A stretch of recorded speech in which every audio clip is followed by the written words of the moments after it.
Welcome to SilentEcho. Before we continue, subscribe to the channel and leave a like if you want more serious investigations into real disappearances, strange timelines, recovered evidence, and the moments that still do not have an answer. There is something almost unbearable about a camera that keeps recording after a person is gone. It does not understand that it has just captured the last ordinary second of a human life. It does not stop. It does not react. It does not know that families will freeze that frame, enlarge it, sharpen it, watch it again and again, searching for a clue hidden in a posture, a shadow, a step, a turn of the head, a door opening, a car moving away, a person leaving the edge of the image. At 11:25 in the morning, a 14-year-old boy walks out of a London train station and into the crowd. The camera sees him. Then the city absorbs him. At an apartment complex in Orlando, a person parks a missing woman's car and walks away. The camera sees that person too. But a metal fence cuts across the frame at the exact moments when the face should have been visible. At an airport in Bulgaria, a young German tourist enters the terminal carrying his luggage. Minutes later, he runs out of the building, leaves his belongings behind, climbs a fence, and disappears beyond the reach of the cameras. In Columbus, Ohio, a medical student is recorded near the entrance of a bar. The night ends, the bar empties, the cameras are checked, and the question becomes impossible to ignore. If he went in, why is there no clear image of him coming out? And in Bury St. Edmunds, a young RAF gunner is filmed walking into a service area in the early morning. The footage shows him entering. It does not show him leaving. Later, the explanation accepted by an inquest will be devastating. But even that answer will not bring his body home. These are not ghost stories. They are not internet legends. They are real cases built around the same modern contradiction. We live in a world covered by lenses. We pass door cameras, petrol station cameras, traffic cameras, train station cameras, hotel cameras, and airport cameras every day. We assume that if something happens, the camera will settle it. But sometimes the camera does something worse. It proves that the person was there. It proves the moment was real. Then it stops just before the answer. This is the story of people who were caught on camera and then vanished forever. The first thing to understand is that surveillance footage can feel like truth, but it is not the whole truth. A camera only knows its angle. It only knows the seconds it records. It does not know what happened 10 feet outside the frame. It does not know whether a person is calm or terrified, unless the body gives it away. It does not know the difference between someone walking toward a future and someone walking into the last confirmed moment anyone will ever have of them. That is why these cases are so difficult to leave alone. They are not entirely invisible. They do not begin with a person simply failing to arrive. They begin with an image, a frame, a piece of proof, a last verified location that should narrow the mystery, but often makes it sharper. The camera says here. The rest of the case says nowhere. And once that contradiction enters the mind, it becomes very hard to forget. There is also a reason these cases stay in the mind longer than many ordinary disappearances. It begins with proof, not a rumor from a message board, not a vague memory from years later, not an unverified sighting on a distant road. A camera gives us an anchor. We know the person passed through that place. We know the time, we know the direction, we know the clothing, we know the vehicle. We can draw a line on a map. Then the line stops. That is the structure of unease. The story does not begin in total darkness. It leads to a specific point and then leaves us standing there, looking at the space beyond the lens. In older disappearance cases, the unknown often begins with a wide area, a forest, a highway, a lake, a long route between two towns. In camera cases, the unknown begins with a doorway, a frame, a camera angle, a fence post, a station exit, a service yard. The boundary is small, which makes the disappearance feel larger, because if the distance between seen and gone is only a few steps, then the mystery feels physically close. It feels as if the answer must be nearby. It feels as if someone should have noticed. Someone should have looked left instead of right. Someone should have saved the next tape. Someone should have held the image for one more second. But real investigations are built in the aftermath.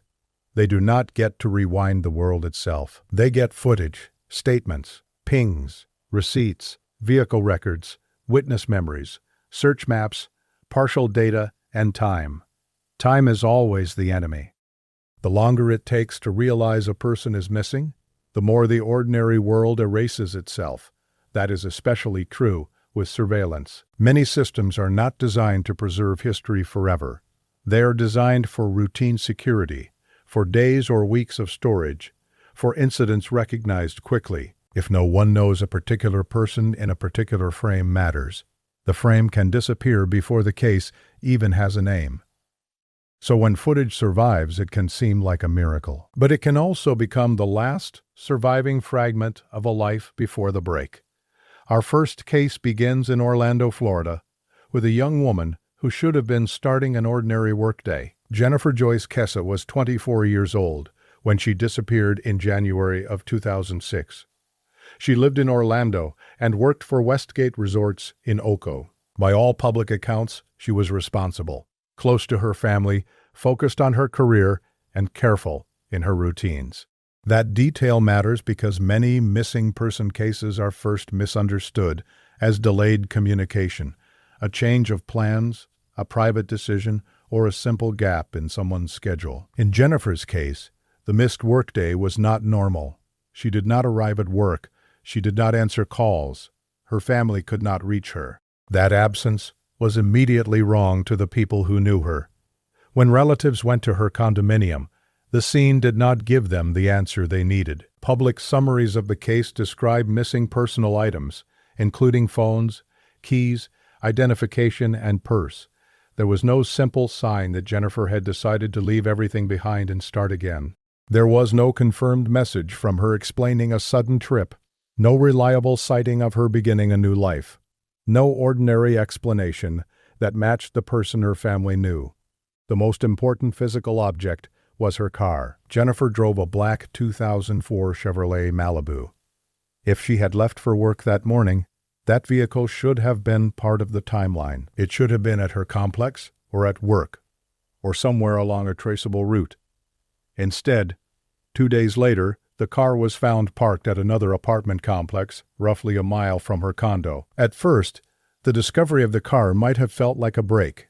In missing person investigations, vehicles can preserve a story. A steering wheel can hold prints. A seat can reveal position. A parking location can show intention or interruption. A car can tell investigators whether someone left voluntarily, whether the vehicle was abandoned in panic, whether it was cleaned, whether it was hidden, whether it was staged. But Jennifer's car did not bring Jennifer home. What it brought was one of the most frustrating pieces of surveillance footage in American missing person history. The apartment complex where the car was left had cameras. They recorded a person parking Jennifer's Malibu and walking away from it. This was exactly the kind of clue investigators hoped for. It placed an unknown person with the missing woman's vehicle after she vanished. It confirmed that someone besides Jennifer had control of the car. It gave investigators movement, clothing, height estimates, and a direction of travel. But the footage also created a problem so precise it almost feels designed by fate. As the person walked past a fence, the vertical bars repeatedly blocked the face. Frame after frame, the body is there. The head is there. The gait is there. The moment is there. But the one part of the image that might identify the person is hidden by the fence at the worst possible time. That is the kind of detail that gives a case its lasting power. It is not simply that the camera failed.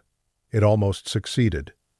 For Jennifer's family, and for investigators, that footage became both evidence and torment.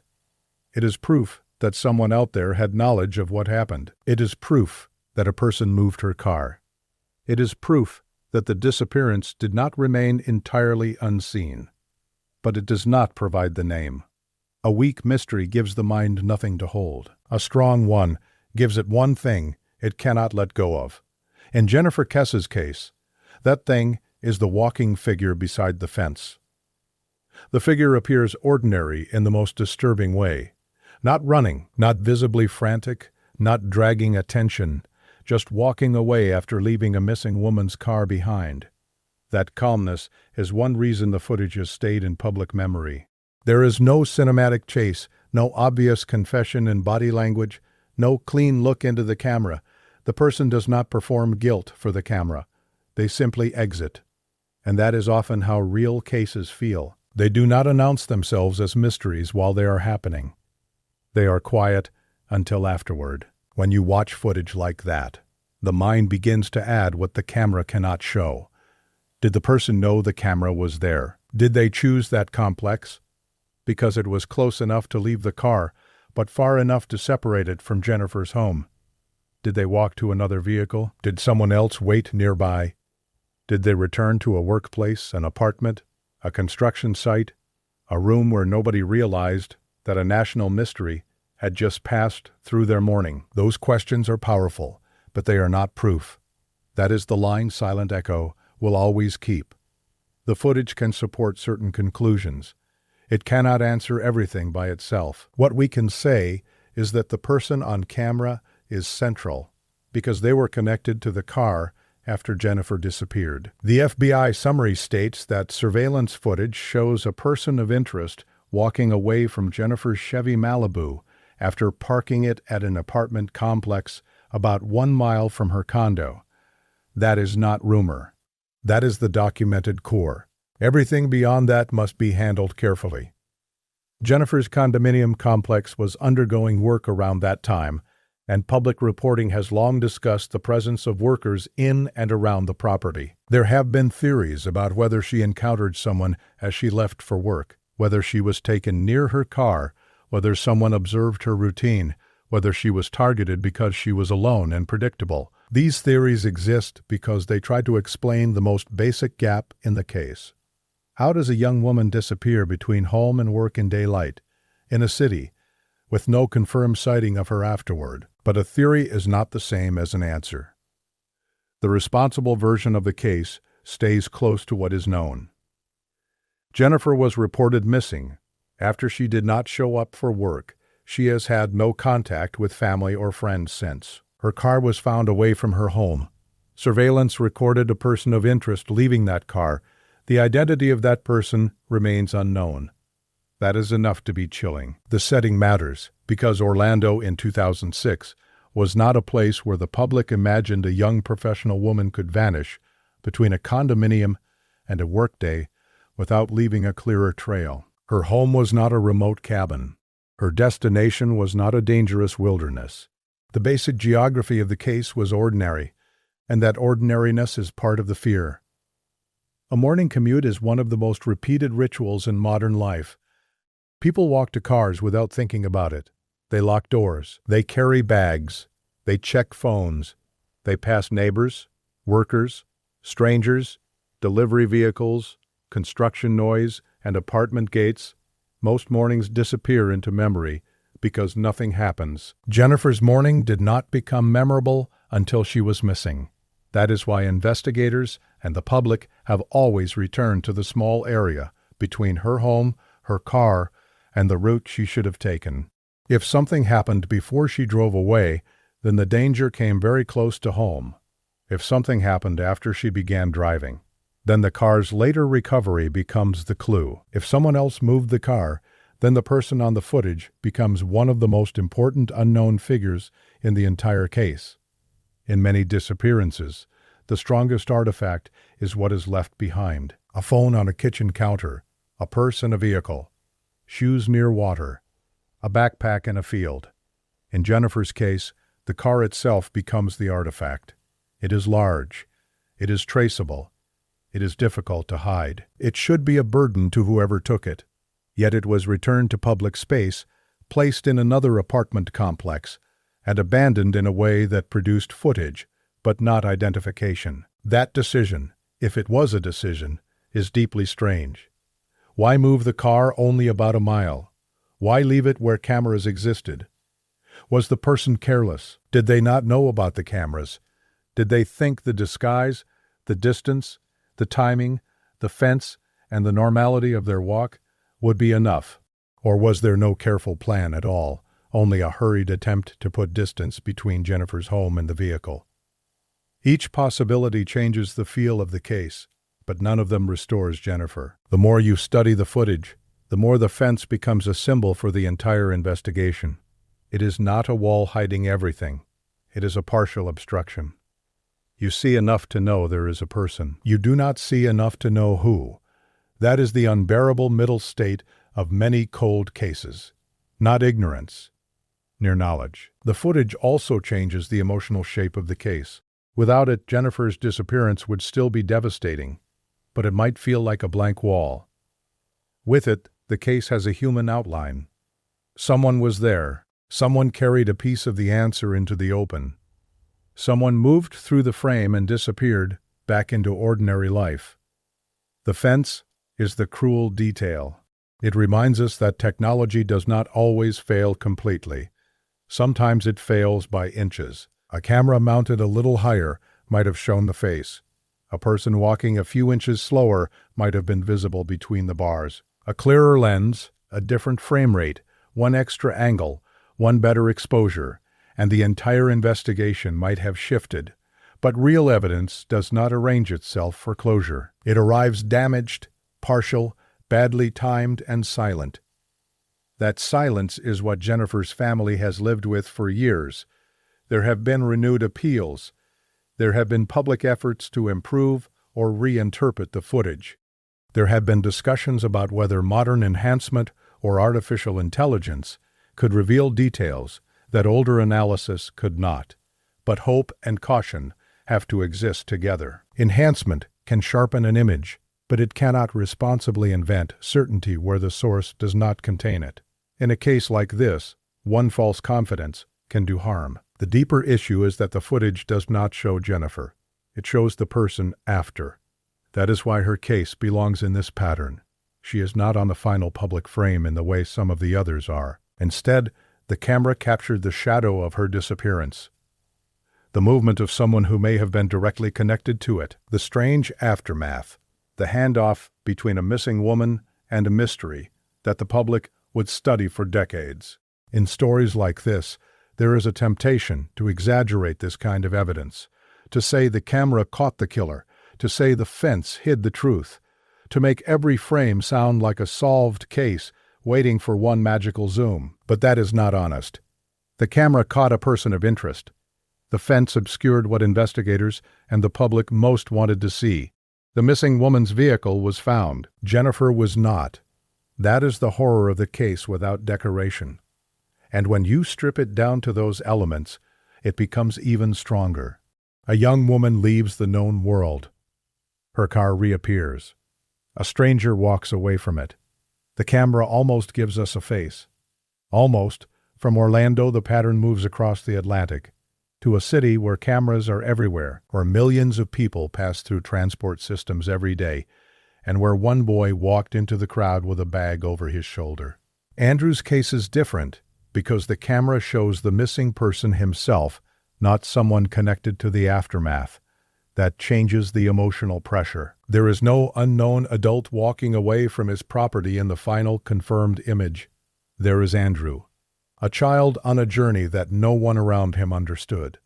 The timeline has a quiet intelligence to it, which may be why it feels so unsettling.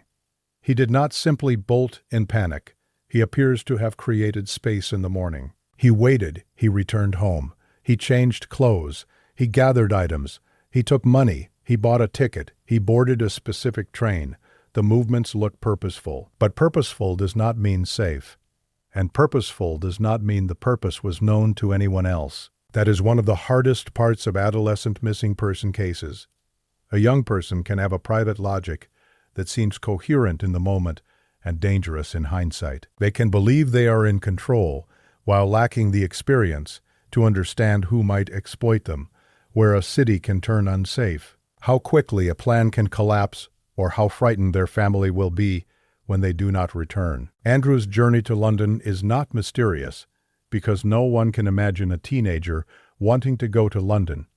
It is mysterious because the journey ends in silence. If he intended a day out, why no return? If he intended to meet someone, who? If he intended to leave permanently, how? If harm came to him, where is the evidence? The city should have produced something.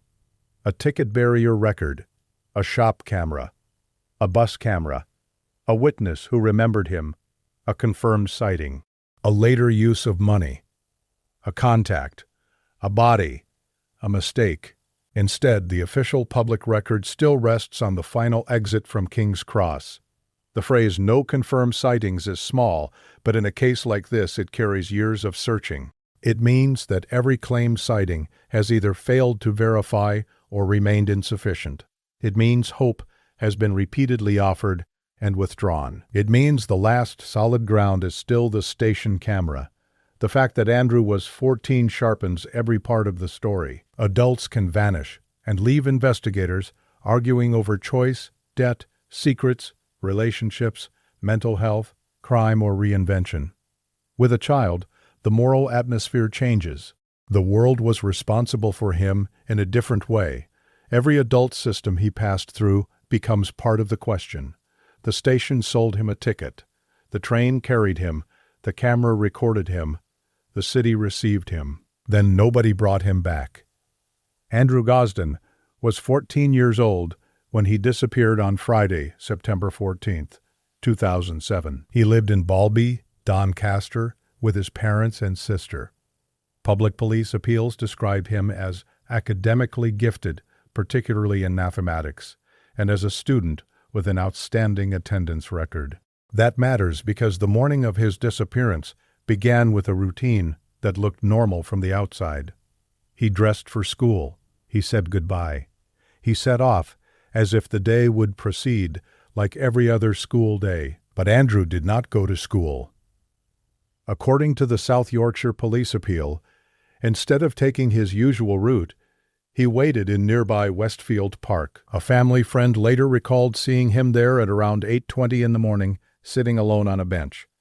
It appears he stayed in the area until his family had left home. Then he returned to the house. This is the first strange turn. It is not dramatic on its face. A teenager going home again.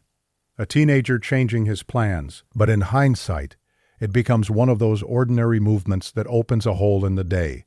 At home, Andrew changed out of his school clothes. He put on casual clothing, described in the police appeal as a black Slipknot t-shirt, black jeans, and Vans trainers. He collected items including his bank card and a PlayStation Portable, placing them in a messenger bag decorated with patches related to his favorite bands.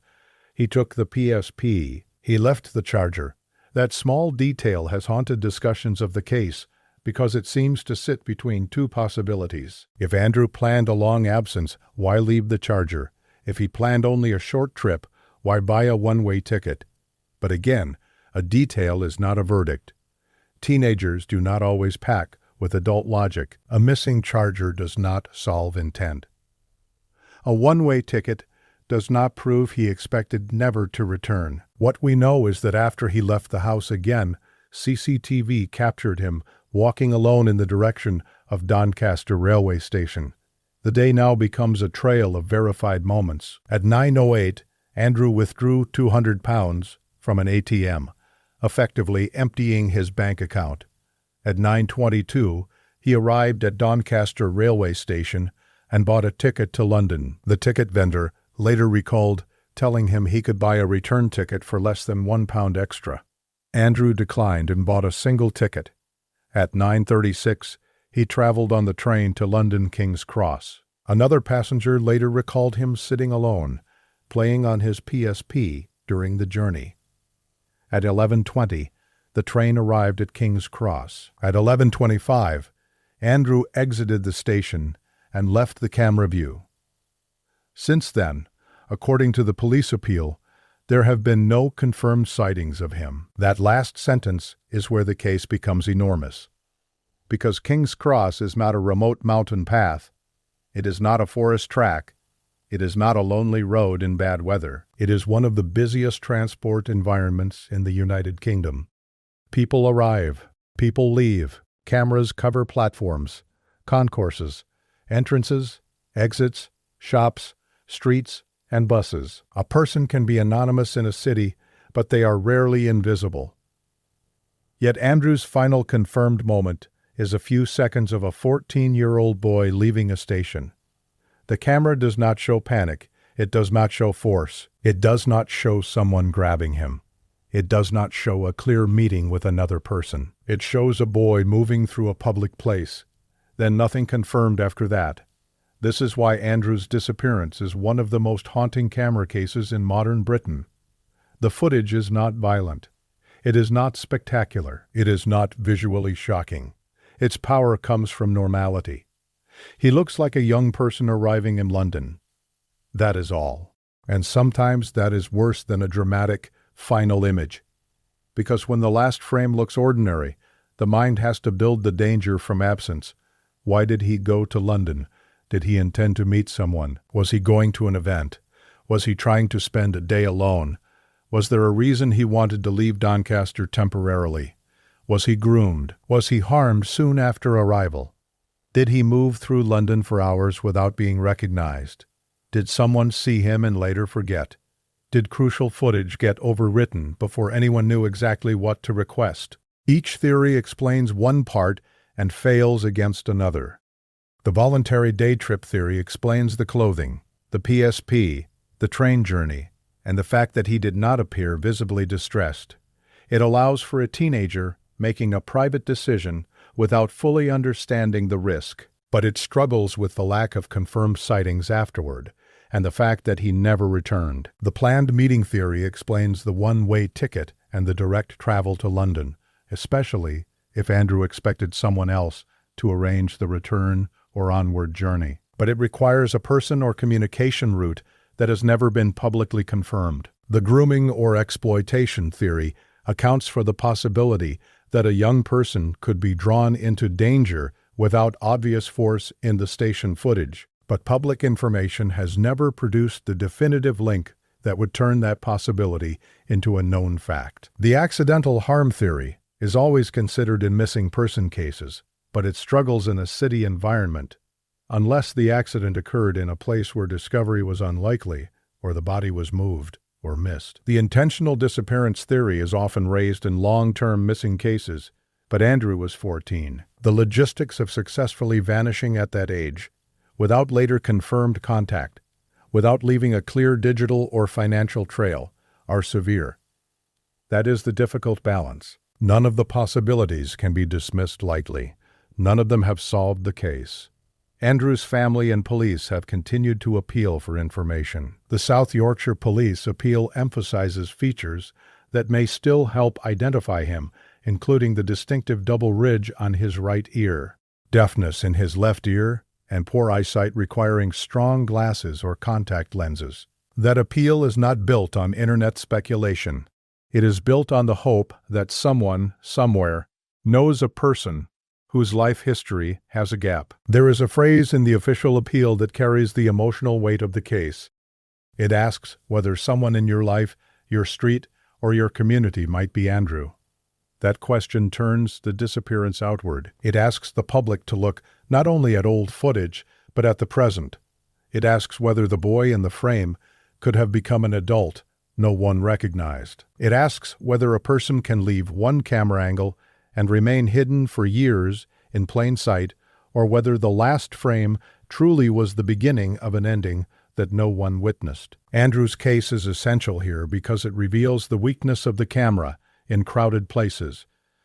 We imagine that a busy station should be safer because it is watched, but crowds can create another kind of invisibility. A lone boy is not necessarily noticed because everyone is moving. Everyone has somewhere to be. People do not remember the ordinary child near them unless something about the moment tells them to remember. And nothing in the station would have told the public that Andrew Gosden was about to become a national missing person case. That is the tragedy of last known footage. It only becomes significant after the person is gone. At the time, it is just a boy leaving a station. Afterward, every second is reinterpreted. The bag becomes important. The clothing becomes important. The direction of his walk becomes important. The fact that he was alone becomes important. His expression becomes important. Even if the footage cannot truly tell us what he was thinking, we must be careful there. People often want emotional certainty from footage. They want to say he looked calm, he looked scared, he looked determined, he looked confused. But low-resolution footage, distance, and hindsight can deceive us. A person's face in a final image becomes a screen for our need to understand. What the camera proves is limited. Andrew reached London. Andrew left King's Cross at 11:25. There are no confirmed sightings after that. Everything else has to be weighed, not declared. And still, the last image remains powerful because it creates a boundary.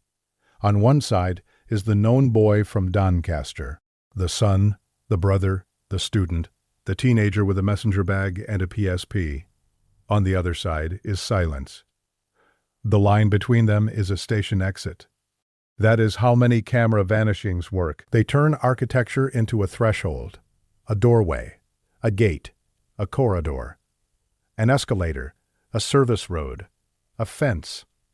The person crosses it, and the world no longer gives a confirmed answer. Jennifer Kesse's case gives us the stranger after the disappearance.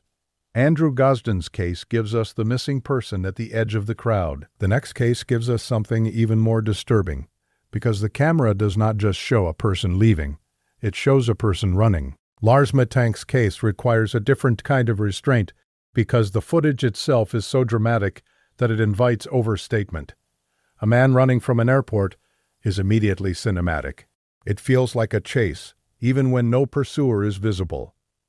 It feels like danger, even when the source of fear is unknown. It feels like a last scene, because in the public record it is. But the truth has to resist the easiest version of the story. The easiest version, says Lars, was running for his life from people we cannot see. The careful version says Lars appeared to flee the airport area after a period of reported fear and unusual behavior, and he has not been confirmed seen since. Those sentences feel different. The first is more clickable. The second is more honest. The second version is the one that respects the evidence. Precision is stronger than exaggeration. The facts are already strong.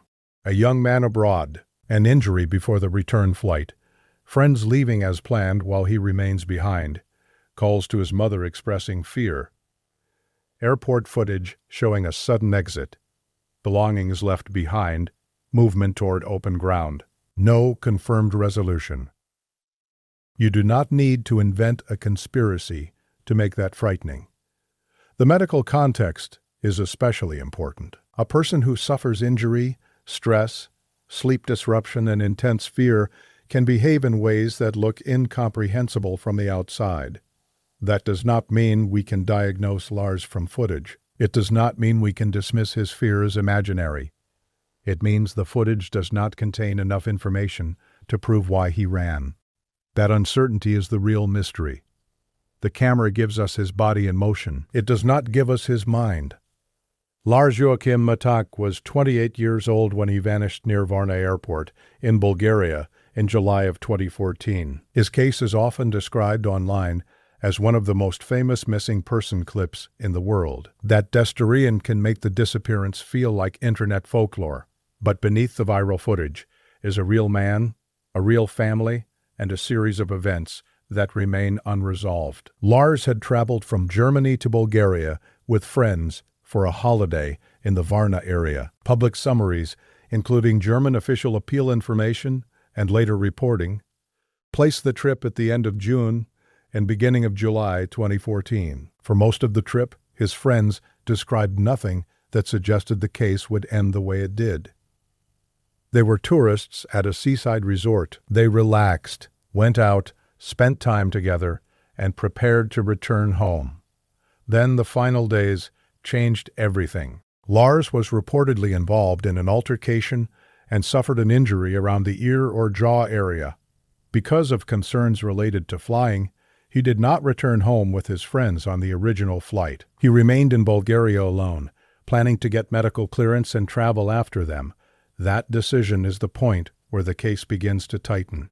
A holiday group becomes one person alone in a foreign country. A minor travel complication becomes a missing person investigation. A medical check becomes the last confirmed path to the final footage. Accounts of the night before his disappearance describe Lars acting fearful and making distressed calls to his mother, saying in effect that people were after him or that he was not safe. It is important not to treat every report of fear as proof that someone was actually pursuing him. Fear can be caused by an external threat. It can also be caused by injury, stress, lack of sleep, medication, panic, confusion, or a medical event. The evidence available publicly does not allow a clean conclusion. What matters is that Lars's behavior changed enough to alarm those close to him. On July 8, 2014, he went to Varna Airport. This is where the case becomes visually unforgettable. Airport cameras recorded Lars in the terminal. He appears as a normal traveler at first, the kind of person the airport sees by the thousands. He has bags. He is there to deal with a flight. He moves through a controlled public space where passports, tickets, security lines, and cameras are supposed to impose order. Then something happens. After visiting the airport medical office, Lars abruptly leaves. He runs out of the terminal. He leaves belongings behind, including items widely reported as his luggage and personal documents. Outside, cameras show him moving away from the airport area, climbing a fence or barrier, and running toward open ground beyond the terminal. Then he is gone. The footage is difficult because it gives us the most dramatic thing a camera can give in a disappearance case: visible urgency, sudden motion, a person who appears to flee. But flee from what? That question has made the case famous and dangerous. Famous because the footage is immediately gripping. Dangerous because the mind fills the empty space behind him. People imagine pursuers. They imagine a hidden threat. They imagine a conspiracy. They imagine something in the doctor's office that cannot be seen. They imagine that the camera missed a second person, a signal, a gesture, a warning. But the responsible approach is to separate what is seen from what is inferred. What is seen is Lars leaving the airport area in a rapid and unusual manner. What is known from public accounts is that he had been injured before, had delayed flying, had expressed fear, and left behind belongings when he fled.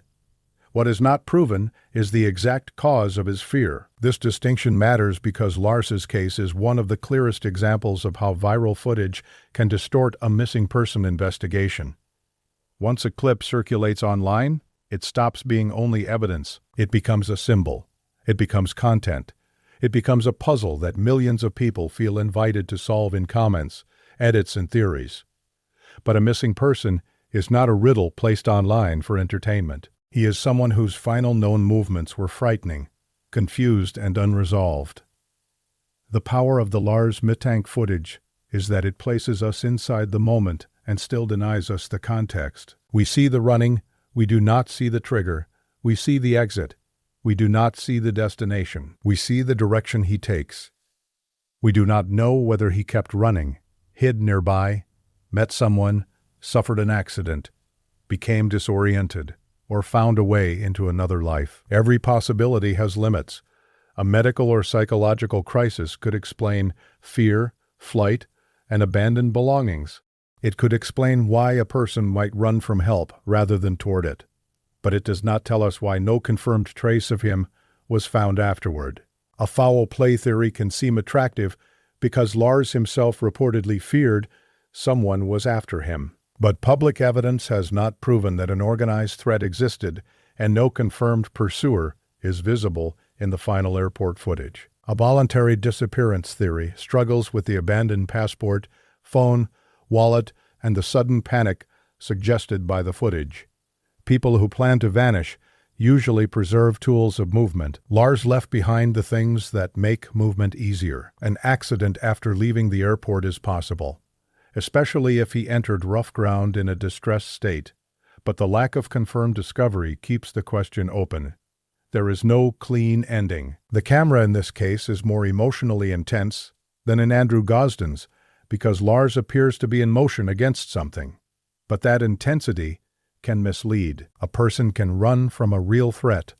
A person can also run from a perceived threat. The camera cannot diagnose the difference. That is the center of the case. The footage makes us feel certain that something happened. It does not tell us what the something was. This case has to be told without turning Lars into an internet spectacle. The footage is famous, but fame can flatten a person. Before he became the man in the airport footage, he was a son, a friend, a young man on holiday, someone who expected to come home. His disappearance did not begin as a viral clip. It began as a family waiting for a return that never came.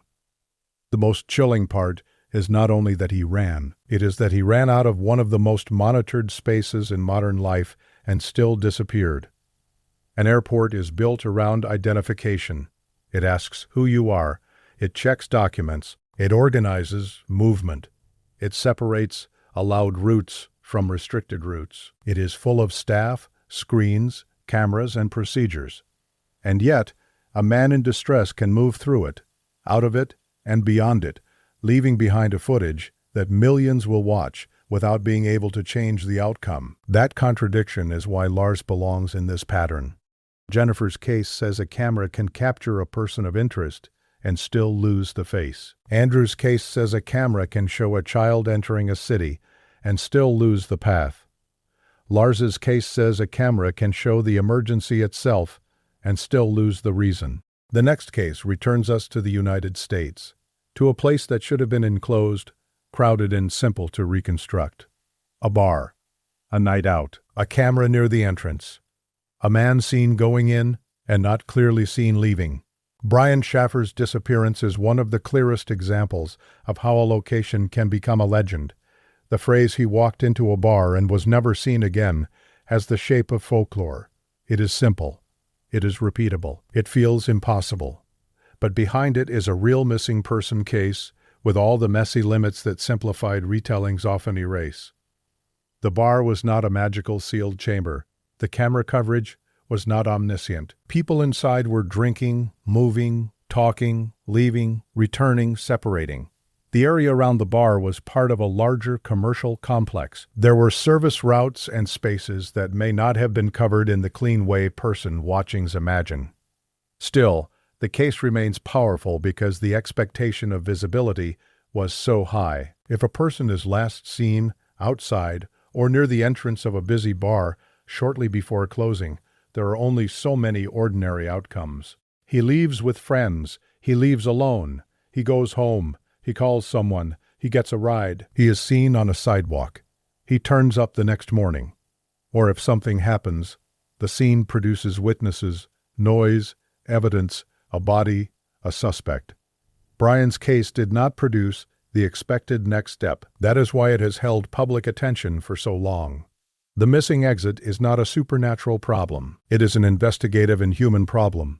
How can a known person move from a social, monitored environment into complete uncertainty without the record resolving it? That question is not cheap.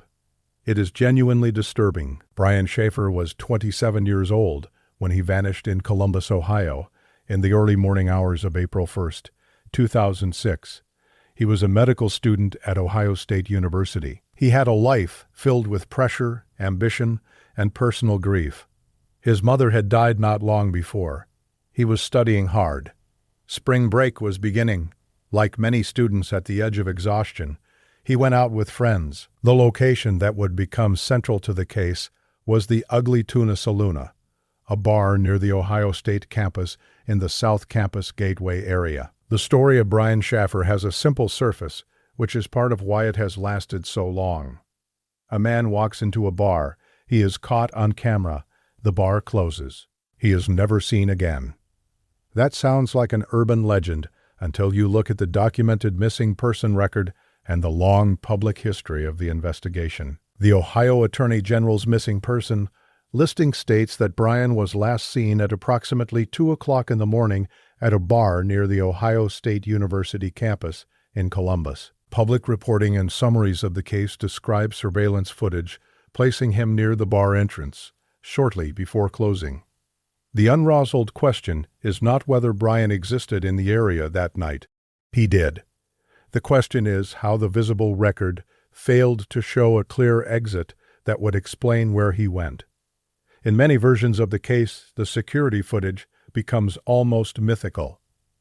People say he vanished from inside a bar. They say there was only one exit.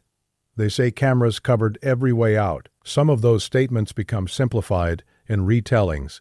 Buildings have service routes, staff areas, construction zones, blind spots, and emergency paths. Cameras have limits. Crowds can hide movement. A person can leave with his head down, change clothing, move among others, or pass through a route not properly captured. But even after allowing for all of that, Brian's disappearance remains deeply strange, because the ordinary expectation is clear. When a bar is busy and watched, when a person is last seen near the entrance, when friends are nearby, when the area empties, when police review footage, there should be a next moment, a figure on a sidewalk, a taxi, a phone call, a card transaction, a walk toward an apartment, a witness, a mistake that later becomes obvious. Instead, the case became a void at closing time. Brian's friends initially believed he had left. That assumption is also important. In real life, people do not always know they are witnessing the last hour of someone else's life. Friends separate. One person goes to the bathroom. Another talks to someone outside. A group thinks someone went home. The world does not pause and say, "Account for everyone now because this will become a mystery." By the time the absence became alarming, the night had already fragmented. This is one of the weaknesses in many surveillance cases. Cameras may record footage, but footage is not always reviewed instantly, with the knowledge investigators later wish they had. The value of a camera depends on timing. If nobody knows which minutes matter until days later, if the wrong angle is overwritten, if a lens does not cover a service door, if a crowd blocks the view, the modern city can lose a person before the investigation even begins to understand the shape of the loss. Brian's case is often described as impossible because people want the bar itself to be a sealed box. But the more honest version is more unsettling. It may not have been a sealed box. It may have had blind spots. It may have had exits and construction areas that complicated the record. Yet even with those ordinary limitations, no confirmed trace of Brian has resolved the case. That is where the mystery remains. Not in saying physics broke. Not in saying a man evaporated. But in saying that a known, social, visible man went out in a monitored urban place and was never confirmed again. Theories have circled the case for years. One theory is that Brian left the bar through a route the cameras did not capture and met with harm outside. This explains the missing exit footage without requiring anything supernatural. It also fits the reality that urban environments can be dangerous after closing time. But it does not explain why no body, no reliable witness, no confirmed trace, and no later evidence settled the matter. Another theory is that he left voluntarily. This is often raised because adults can leave their lives, and Brian had stress in his life. But voluntary disappearance is a difficult theory when there is no clear preparation, no confirmed financial trail, and no verified communication with family afterward. It is possible in the broadest sense, but possibility is not evidence. A third theory is accident, a fall, a hidden construction area, a misadventure after leaving by an obscure path. This kind of explanation can account for sudden disappearance without a perpetrator. But the longer a case remains open and searched, the harder it becomes to accept unless the accident occurred in a place that truly concealed him. A fourth theory is foul play. It is always considered when a person vanishes without contact. But public evidence has not produced a named perpetrator or a confirmed sequence showing abduction or assault. The responsible conclusion is unsatisfying. Brian was last seen in the area of the bar. The camera record does not provide a clear public answer. He remains missing. But the emotional conclusion is sharper. The camera did not save the night. That is the theme, returning again and again. A camera can place a person at the edge of the answer. It can show Jennifer's car being left behind. It can show Andrew leaving King's Cross. It can show Lars fleeing an airport. It can show Brian near a bar entrance around closing time, but a camera is not a guardian. It does not intervene. It does not understand risk. It does not keep a person from stepping into a blind spot. The final case in this pattern is different from the others, and that difference is important. Corrie McKeague's case brings the story into a more sobering register because there is an official conclusion, and the evidence has to be stated clearly. He is not to be treated as if there is no explanation at all. The inquest reached a conclusion about his death. The Prevention of Future Deaths report lays out the circumstances, the timing, the lorry, the bin weight, the medical cause, and the safety concerns. But official explanation does not erase the horror of the route there. Imagine the sequence from the point of view of a family at the beginning. A young man goes out. He is seen on CCTV. He fails to report for work. Searches begin. Phone data points away from the town. A bin lorry becomes relevant. Weight calculations become central. A landfill becomes the focus. Weeks and months pass. The public watches. The family challenges and hopes and grieves. Still, no body is recovered. That is not a neat solved case. It is a tragedy with an official reconstruction and a missing body. Including Corrie also prevents the pattern from becoming one note. Not every camera mystery ends with permanent total uncertainty. Sometimes the answer is not criminal. Sometimes it is an accident produced by alcohol, environment, equipment design, missed checks, and terrible timing. Sometimes the most frightening explanation is not a hidden predator, but a chain of ordinary failures. That is part of real mystery, too. The truth does not always match the darkest theory. Sometimes it is sadder. Corrie McKeague's disappearance is not an unsolved cold case, in the same way Jennifer Kesse, Andrew Gosden, Lars Mittank, or Brian Shaffer remain unresolved.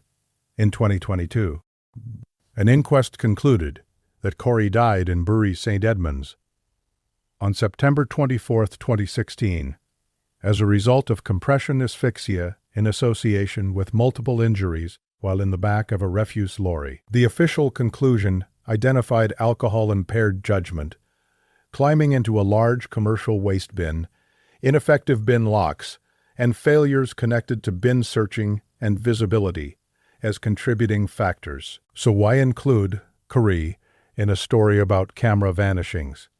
Because his case shows something rare and devastating. It shows how a camera can help build a probable answer, while the absence of a body leaves grief in a suspended state. Corrie was 23 years old, serving in the RAF and based at RAF Honington in Suffolk. On the evening of Friday, September 23, 2016, he went into Bury St. Edmunds, met RAF colleagues, and socialized. The official Prevention of Future Deaths report describes him drinking a significant quantity of alcohol while remaining happy and friendly during the night. Due to intoxication, he was ultimately asked to leave a nightclub. After that, cameras traced him through parts of the town. At 3:25 on the morning of September 24, CCTV showed Corrie entering a horseshoe-shaped area in Brent Govell Street, behind businesses including a chemist and bakers. In that area were large commercial waste bins. At 4:19, a Biffa refuse vehicle arrived and collected a bin from the rear of a Greggs. The bin weight recorded by the lifting mechanism was 116 kilograms, significantly heavier than usual. Corrie was reported missing when he failed to report to work on September 26. Subsequent analysis of the CCTV footage failed to identify him again after 3:25 and confirmed, according to the report, that he did not leave the horseshoe area on foot. An extensive investigation and search did not find him. This is a different kind of haunting. The footage is not a complete blank. It places Corrie in the area where the later explanation centers. The lorry weight, the timing, the bins, the lack of footage showing him leaving, and the inquest conclusion all form a coherent scenario. But coherent does not mean emotionally complete. His body was not recovered. For a family, that distinction matters. For the public, it should matter too. A legal conclusion can answer what most likely happened. It cannot replace the human need to find someone, to bring them home, to remove the last uncertainty from a place and a machine and a landfill. The Corrie McKeague case also shows why cameras can be powerful without being absolute. The CCTV did not show the exact moment inside the bin. It did not show the body in the lorry. It showed the path into an area and the absence of a path out. The rest came from timing, vehicle data, weight records, searches, and inquest evidence. That combination is often how real investigations work. Not one perfect clue, but many imperfect ones leaning in the same direction. And still, there are human doubts. Families may question details. Early errors can damage trust. In Corrie's case, public reporting and the long investigation included disputes and distress over the bin lorry weight data, search decisions, and competing interpretations. Those concerns do not erase the inquest conclusion, but they explain why the case remained painful and controversial for years. It is easy, from a distance, to demand a neat ending. It is harder to live with an ending that is probable, official, and still incomplete. That is why Corrie's case belongs here. It is a warning against a false idea of closure. The camera helped narrow the truth, but it did not deliver the body. It showed the last known movement, but not the final moment itself. It left a family with a conclusion that was devastating and a physical absence that continued. The camera does not only fail in unsolved cases, sometimes it helps solve part of the mystery and leaves the deepest wound open. Now the cases have to be seen together, because the strongest pattern is not a list. It is an investigation into why similar evidence produces different kinds of uncertainty. Jennifer's footage is after the disappearance. Andrew's footage is at the threshold of the disappearance. Lars's footage is during the apparent crisis. Brian's footage is before the gap. Corrie's footage is part of a reconstruction later accepted by an inquest. That range matters. It shows that CCTV does not occupy one role in missing person cases. Sometimes it identifies a person of interest. Sometimes it confirms travel. Sometimes it preserves the final public movement. Sometimes it shows a person entering a space but not leaving. Sometimes it supports a probable accidental death. It is easy to expect the camera to answer who, what, and where. By the end, one truth becomes clear that cameras usually answer only one question at a time. Was the person there? Did the car arrive? Which direction did they move? What time did they pass? What clothing did they wear? Who was nearby? Those are crucial questions, but they are not the same as why did this happen? They are not the same as where is the person now? That gap between location and explanation is the heart of these cases. If we step back from all 5 cases, a pattern begins to emerge. The camera is strongest at confirming location. It is weaker at proving intention. It can show where Jennifer's car was left. It cannot tell us what happened to Jennifer before that. It can show Andrew leaving King's Cross. It cannot tell us why he went to London or who, if anyone, he expected to meet. It can show Lars running from an airport. It cannot tell us what fear was real, what fear was perceived, or what happened after he crossed out of frame. It can show Brian near a bar before he disappeared. It cannot give the missing exit that everyone wants. It can show Corrie entering an area. It cannot show every unseen second that followed. In every case, the footage is not the answer. It is the last door before the unknown. That is why these stories hold attention. They give the person watching evidence, but not resolution. They are visually anchored and emotionally unfinished. They make the disappearance feel close enough to study, but still beyond reach. A camera can make a case stronger because it gives the public a concrete image. We can picture the fence in Orlando, the station exit in London, the airport in Varna, the bar entrance in Columbus, the horseshoe area in Bury St. Edmunds. These are not abstract disappearances. They are places with shapes, edges, and roots. But that same concreteness creates the ache. If the place is real, if the footage exists, if the timeline is known, why is the person still gone? That question is the engine of the mystery. It is also the ethical danger, because once a mystery has footage, people often believe they can solve it by watching harder. They pause. They zoom. They comment on gait, shadows, clothing, posture, reflections, and expressions. Sometimes public attention helps. Sometimes a forgotten witness comes forward. Sometimes old footage gains new value when technology improves. But online certainty can also create false suspects, harassment, and theories that outrun the evidence. The best way to respect these cases is not to pretend every frame contains a secret code. It is to ask what the footage can truly support. In Jennifer's case, the footage supports the importance of the person who parked her car. It does not identify them. In Andrew's case, the footage supports the fact that he reached London and left King's Cross. It does not reveal his reason.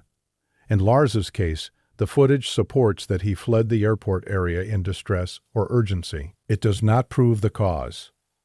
In Brian's case, the camera record supports his last known presence near the bar. It does not publicly resolve how he left or where he went. In Corrie's case, CCTV, timing, and lorry evidence supported the inquest conclusion, but it did not recover him. That is how visual evidence has to be handled, not as magic, not as entertainment, as partial truth. There is another pattern, too. These are all places where people expect safety from visibility: an apartment complex in daylight, a major train station and international airport, a busy student bar, a town center with CCTV.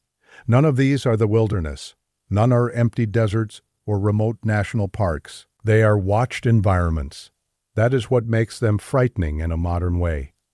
We are used to thinking of disappearance as distance. Someone vanishes in mountains, woods, water, storms. But these cases are about disappearance under the eye of the system, in public places, in monitored routes, in the overlap between human routine and technological oversight. And that may be why they disturb people so much. They challenge a comfort we rarely admit we have, the belief that being seen means being safe. But being seen is not the same as being protected. A camera can record your last step without changing it.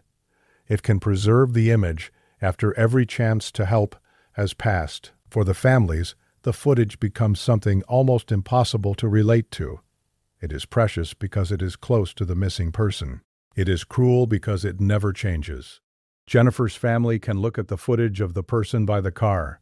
Andrew's family can know the minute he left King's Cross. Lars's family can see the last movement from the airport. Brian's family can return to the night at the bar. Corrie's family can follow the path into the horseshoe area. But no matter how many times the footage is watched, it does not move forward. It never says what happened next. That is the final silence of these cases. There is also a common emotional rhythm in these stories. At first, the camera feels like hope. Families and investigators think, there is footage, so there may be an answer. The public thinks, show us the footage, and someone will recognize something. The case feels solvable because the past has left a trace. Then the footage is reviewed. The angle is wrong. The face is blocked. The person leaves the frame. The next camera does not show them. The quality is too low. The data was overwritten. The route has too many gaps. The footage raises a better question than the one investigators had before, but it does not close the case. That transition from hope to frustration is one of the reasons these mysteries last. It feels like the evidence made a promise it could not keep. This is also why the opening contradiction has to be precise. The footage did not solve the cases. It captured the last known fragments and then failed at the exact point we need it most. That is stronger than exaggeration, because nearly everyone has felt it in some form.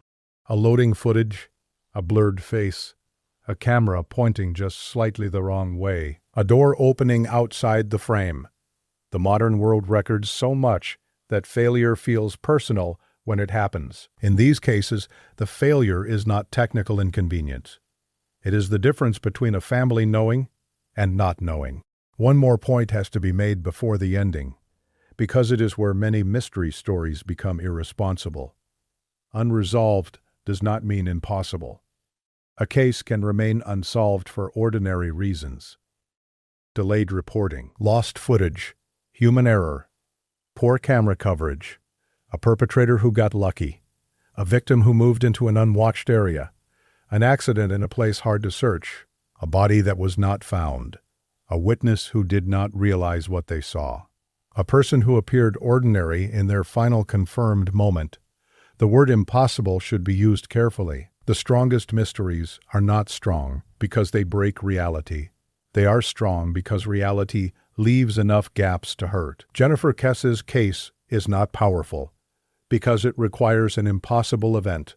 It is powerful because a person connected to her car was recorded and still not publicly identified. Andrew Gosden's case is not powerful because a child cannot travel to London. It is powerful because he did, and then no confirmed trace followed. Lars Mittank's case is not powerful because airports are magical sealed spaces. It is powerful because he fled, one while leaving behind the tools of travel. Brian Shaffer's case is not powerful because no exit could physically exist. It is powerful because the known camera record did not provide the exit that would make the case ordinary. Corrie McKeague's case is not powerful because no answer exists. It is powerful because the probable answer is devastating, and recovery never came. That is the standard these cases deserve. No fake certainty, no cheap supernatural framing, no conspiracy dressed as fact, only the documented shape of the mystery, presented with enough atmosphere that the weight can be felt without being misled. A recording feels alive because it moves, but it is fixed. The person in it is not coming closer. The camera will not turn. The angle will not widen. The missing second will not appear. For investigators, that is a practical problem. For families, it is a wound. For everyone else, it is a warning. The modern world remembers more than any world before it. But memory is not the same as understanding. We can store the last image and still lose the person. We can know the time and still not know the truth. We can watch someone vanish without seeing how. And that is where the title of this story becomes more than a phrase. They were caught on camera. Then they vanished forever. Before the final reflection, there is another way to look at these disappearances. Each one reveals a different failure point in the chain between being recorded and being protected. In Jennifer Kesse's case, the failure point is identification. The system captured a person close to the evidence, but not enough of that person's face to publicly solve the case. The camera saw movement. It did not give identity. In Andrew Gosden's case, the failure point is continuation. The system captured the journey to London and the station exit, but the trail did not continue in a confirmed way. The camera saw arrival. It did not give destination. In Lars Mittank's case, the failure point is interpretation. The system captured urgent behavior, but not the cause. The camera saw fear or panic. It did not give origin. In Brian Shaffer's case, the failure point is coverage. The system captured presence around the bar, but the public record did not provide the ordinary exit. The camera saw him near the point where he disappeared. It did not give departure. In Corrie McKeague's case, the failure point is recovery. The system captured entry into the relevant area, and later evidence supported a conclusion, but the search did not find him. The camera helped build probability. It did not give physical return. Those 5 failure points are why the subject is larger than the cases themselves. Identification, continuation, interpretation, coverage, and recovery. These are the promises surveillance seems to make. These are also the places where it breaks. That break is why families continue to ask for help long after the public thinks it knows the story. Because even famous footage can leave basic questions open. Who was the person by Jennifer's car? Where did Andrew go after King's Cross? What made Lars run? How did Brian leave the area? Or where did he go if he did? Where exactly is Corrie? 5 cases, 5 final images. 5 different forms of absence. The cases move through the questions without pretending to answer them all. The force does not come from shouting that everything is impossible. It comes from controlled escalation. Each case adds a new kind of camera failure. Each case makes the previous one feel part of a larger pattern. That is why the order matters. We begin with Jennifer, because her case has the cleanest object hook. A car returned without its owner. A person of interest caught but hidden. It teaches the central idea immediately. The camera can almost solve something and still fail. We move to Andrew because his case shifts from object to person. We are no longer watching the aftermath. We are watching the missing person himself at the edge of the unknown. The person watching now understands that a final confirmed image can be ordinary and still devastating. We move to Lars because the footage becomes active. It is no longer a calm exit. It is urgency. The mind expects that urgency to explain the case, but it does not. This raises the emotional intensity without relying on gore, violence, or speculation. We move to Brian because it turns the question inward, not what happened after a person left a station or airport, but how a person can be in a monitored social space and still not produce the expected exit. It adds the enclosed location problem. We move to Corrie because it complicates the entire premise. Here, the evidence leads to a likely answer, and the story is still not emotionally closed. This prevents the pattern from becoming repetitive and gives it maturity. By the end, these should not feel like 5 random mysteries. They should feel like one path through 5 versions of the same modern fear. A camera can witness the beginning of a disappearance and still be powerless against it. There is a final ethical point too. These cases invite public participation, but they also require humility. Someone may notice something interesting. Someone may recognize a detail. Someone may have information that matters. But a person watching should not confuse fascination with knowledge. Families have lived with these cases for years. Investigators have reviewed evidence that the public has never seen. Official records contain limits and uncertainties that short retellings often smooth over. When we tell these stories, we are entering grief that existed long before the public arrived. That does not mean we should not tell them. It means we should tell them carefully. The best mystery work does not exploit uncertainty. It preserves it honestly. It lets the silence remain where the facts stop. And in these cases, the silence begins at the frame. Think about the final images again, not as clues, but as human moments. Jennifer Kesse may have had a completely normal evening before the morning she vanished. Her family expected the ordinary rhythm of contact, work, and return. Instead, the next public image tied to her case is a stranger walking away from her car.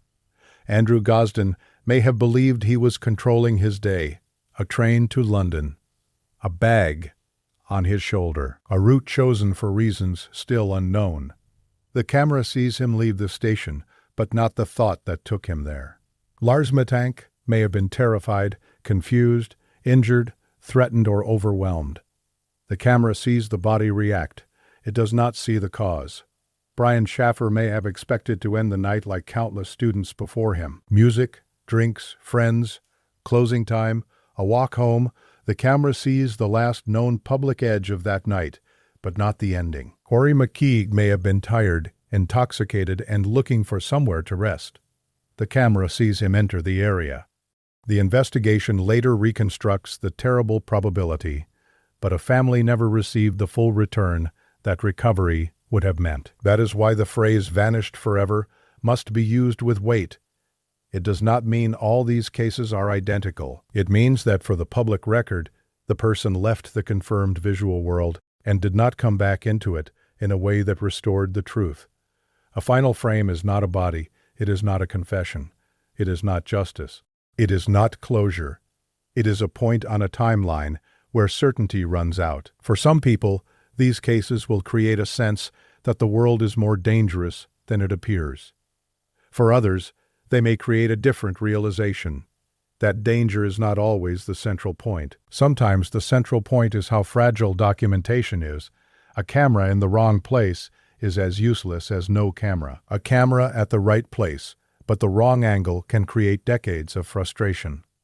A camera that captures behavior without context can make a case famous without making it solved. Surveillance gives us fragments. Human beings need stories. Investigators need evidence. Families need answers. Those needs are not the same, and that is why these cases remain so painful. The camera supplies the fragment. The story remains unfinished. The evidence is incomplete. The answer is still missing. There is a line in every disappearance where hope changes shape. At first, hope is immediate. Maybe the phone will ring. Maybe the person will walk in. Maybe there is a misunderstanding. Maybe they are at a friend's house. Maybe the car broke down. Maybe they needed space. Then hope becomes investigative. Maybe footage will show something. Maybe a witness will remember. Maybe a receipt will appear. Maybe a cell tower will narrow the area. Maybe someone will identify a figure. Then, after years, hope becomes narrower and heavier. Maybe someone will finally talk. Maybe a piece of technology will reveal what old analysis could not. Maybe remains will be found. Maybe a person living under another name will be recognized. Maybe one detail, small and overlooked, will move the case. In camera cases, hope often attaches itself to the footage. The frame becomes a place families return to because it is one of the last places the person can still be seen moving. The tragedy is that the movement never changes direction. Andrew will always leave King's Cross. Lars will always run from the airport. The person near Jennifer's car will always pass behind the fence. Brian will always remain near that last known point in the night. Corrie will always enter the horseshoe area in the public reconstruction. The footage gives them motion, but not future. That is what makes it haunting. Not that the images are dramatic in every case. Some are not. Some are plain. Some are grainy. Some are barely understandable without narration. But once you know what happened after, the ordinary image becomes charged with knowledge the person in the frame did not have, or knowledge no one can prove they had. That is the cruel power of hindsight. We watch the moment before. They are living inside it. We know the case will become famous. They do not. We know the frame will be studied for years. They do not. We know the world is about to lose them, and the camera just keeps recording. Jennifer Kesse remains missing. The person who walked away from her car has never been publicly identified in a way that solved her disappearance. Andrew Gosden remains missing. His reason for traveling to London and what happened after he left King's Cross remain unknown. Lars Mittank remains missing. His final airport footage is famous, but fame has not answered where he went or why he ran. Brian Shaffer remains missing. The camera record from the night at the bar has never produced the clear public ending his family needed. Corrie McKeague was declared dead by an inquest, with a devastating conclusion about the refuse lorry, but his body was never recovered. Different countries, different ages, different environments, different likely explanations. One shared pain. The frame ends before the answer. If there is one image that connects all of these cases, it is not a face. It is an edge. The edge of a fence in Orlando, the edge of a station camera in London, the edge of an airport perimeter in Varna, the edge of a bar camera in Columbus, the edge of a service yard in Bury St. Edmunds. Edges matter because cameras make them visible. A person is on one side, then not. A car is in frame, then left behind.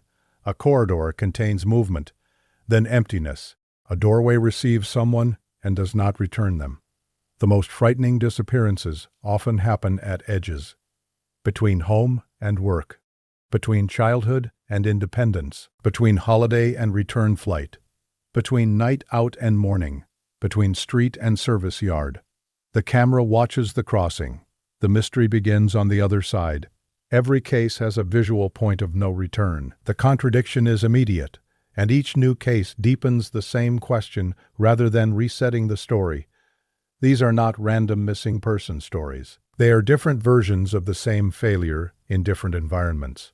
The camera is there, the person is there, the answer is not, and maybe that is why these cases remain so hard to release. They are not purely unknown. They are not completely invisible. They come to us with evidence, and that evidence creates hope that one more look might be enough. One clearer frame, One witness who remembers, one person who recognizes a walk, one archive tape, one overlooked route, one old secret finally spoken aloud. Until then, the footage remains. A woman whose car came back without her, a boy stepping into London, a tourist running from an airport, a medical student near a bar at closing time, an airman entering a service yard in the dark. The camera saw them, the world lost them, and somewhere between those two facts, the mystery still lives. There is one final reason these stories belong together, and it has to do with what the camera does to the person watching. A written timeline asks us to imagine. A camera asks us to witness. That difference is enormous. When a report says a person left a station, we understand it intellectually. When a camera shows them leaving, even for a moment, the case becomes physical. We can see the scale of the doorway. We can see the crowd. We can see the posture. We can feel how ordinary the seconds were. That visual contact creates a false intimacy.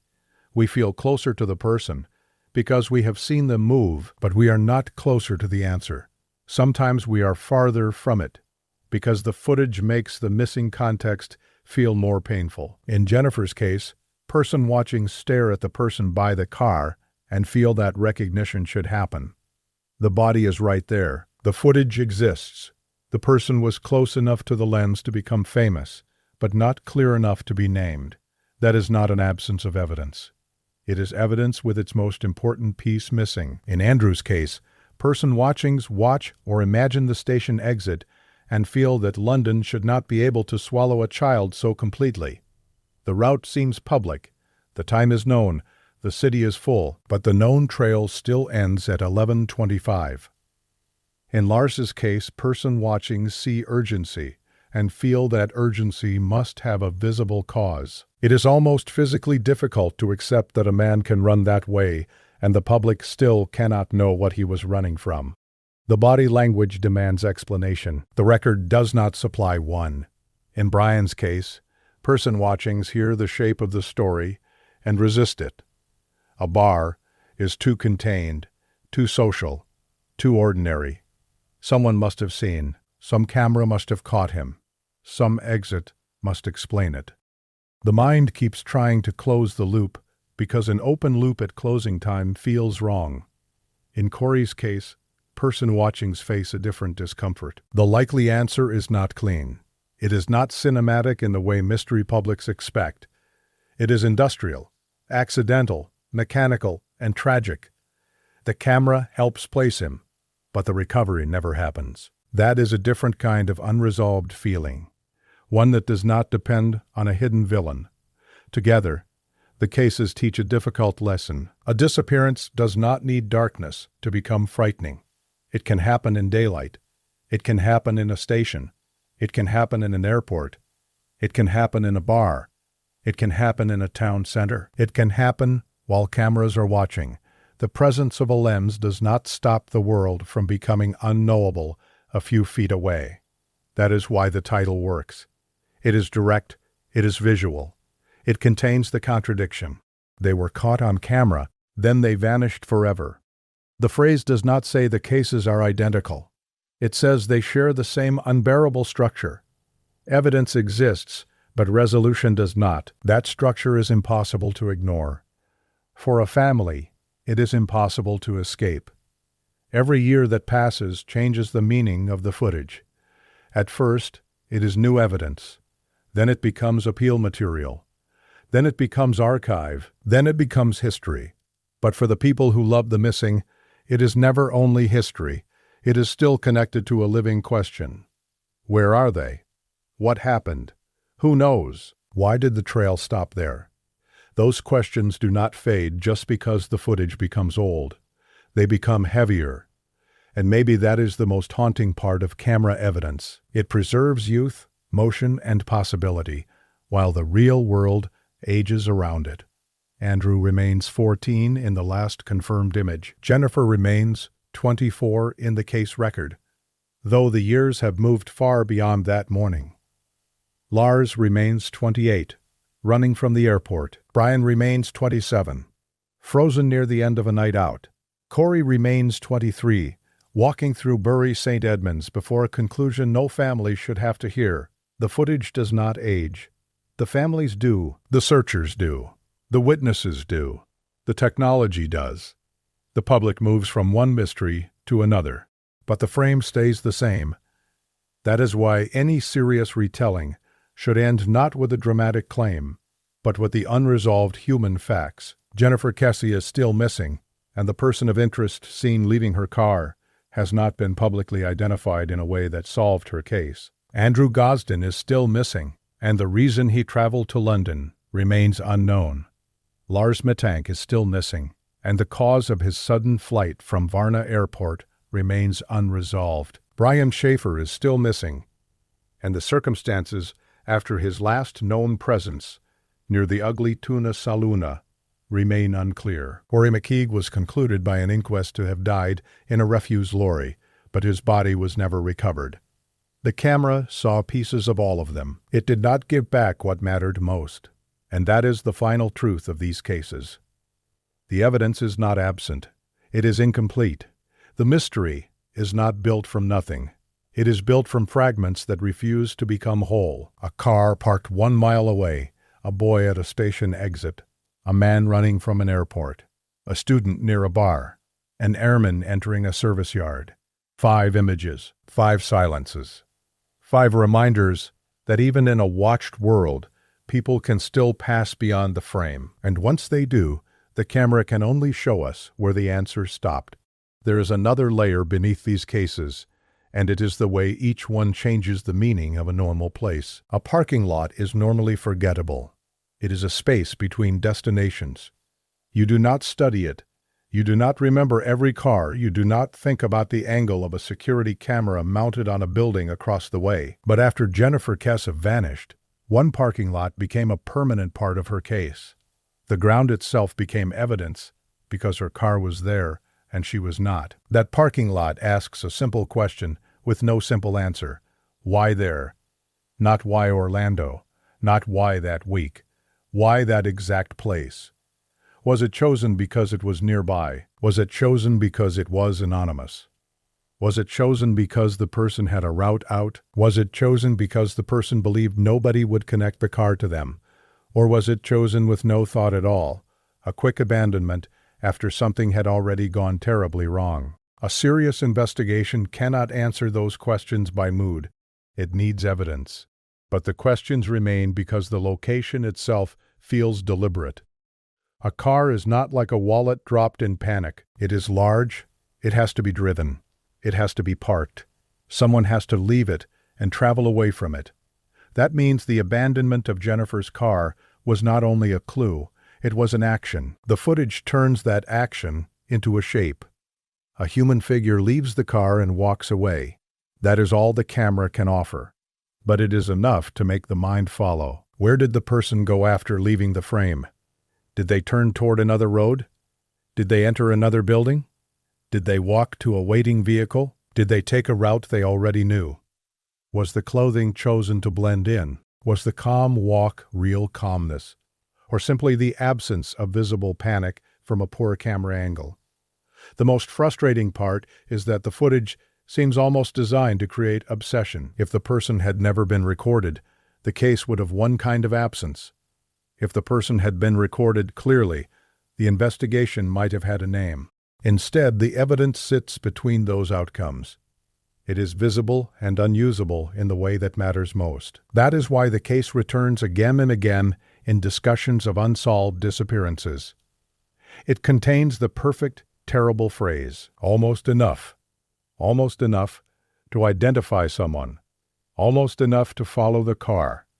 Almost enough to turn a cold case into a solvable one. Almost enough is one of the cruelest conditions in any investigation.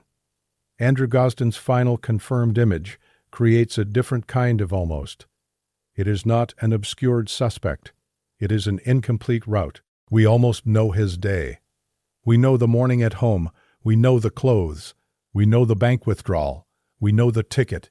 We know the train. We know the station arrival. We know the exit. Then the map ends. That is why Andrew's case is so difficult. It is not a disappearance with no prelude. It has a carefully documented prelude. The sequence is almost too clear, and that clarity makes the missing part more painful. If the known trail is so detailed, why does the unknown begin so suddenly? His age makes every choice heavier. A 14-year-old can be intelligent, capable, and private, but still vulnerable in ways an adult may not be. He may have had a reason that made sense to him. He may have believed the trip was manageable. He may have thought he could return, or he may have expected something he never told anyone. None of those possibilities make him responsible for what happened. They only remind us that a child can make a hidden plan in a world filled with risks he cannot fully measure. The station footage is not frightening because it shows danger. It is frightening because it does not. No one in that crowd appears to know they are passing through a historic missing person case. No one stops. No one points. No one understands that a family in Doncaster will spend years returning to the same few minutes. That ordinariness is the point. Most life-changing events do not look life-changing while they happen. For Andrew's family, the public appeal has always had two directions.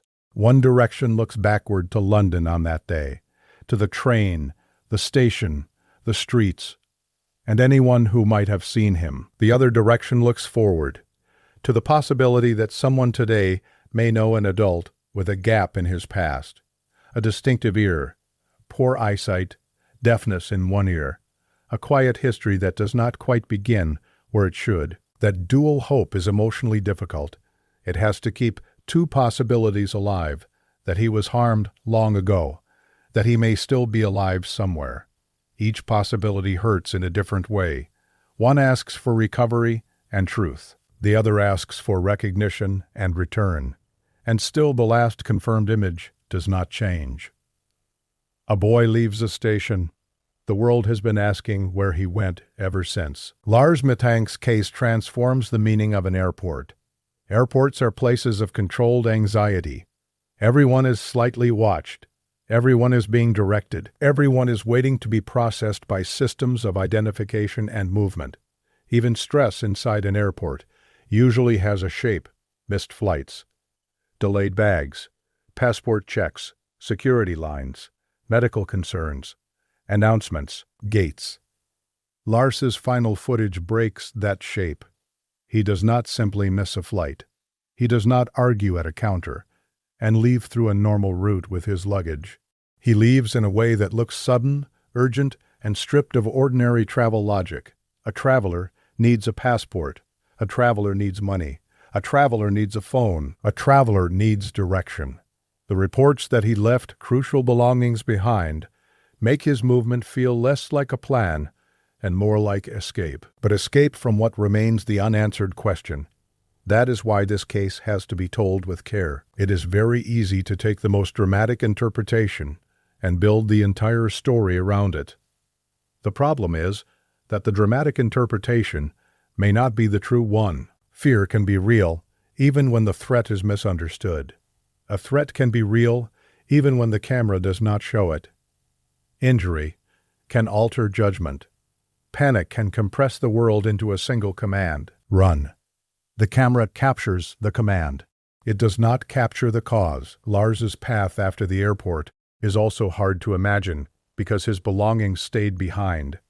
Without documents and money, a person abroad becomes much more vulnerable. Without a phone, he is harder to trace and less able to call for help.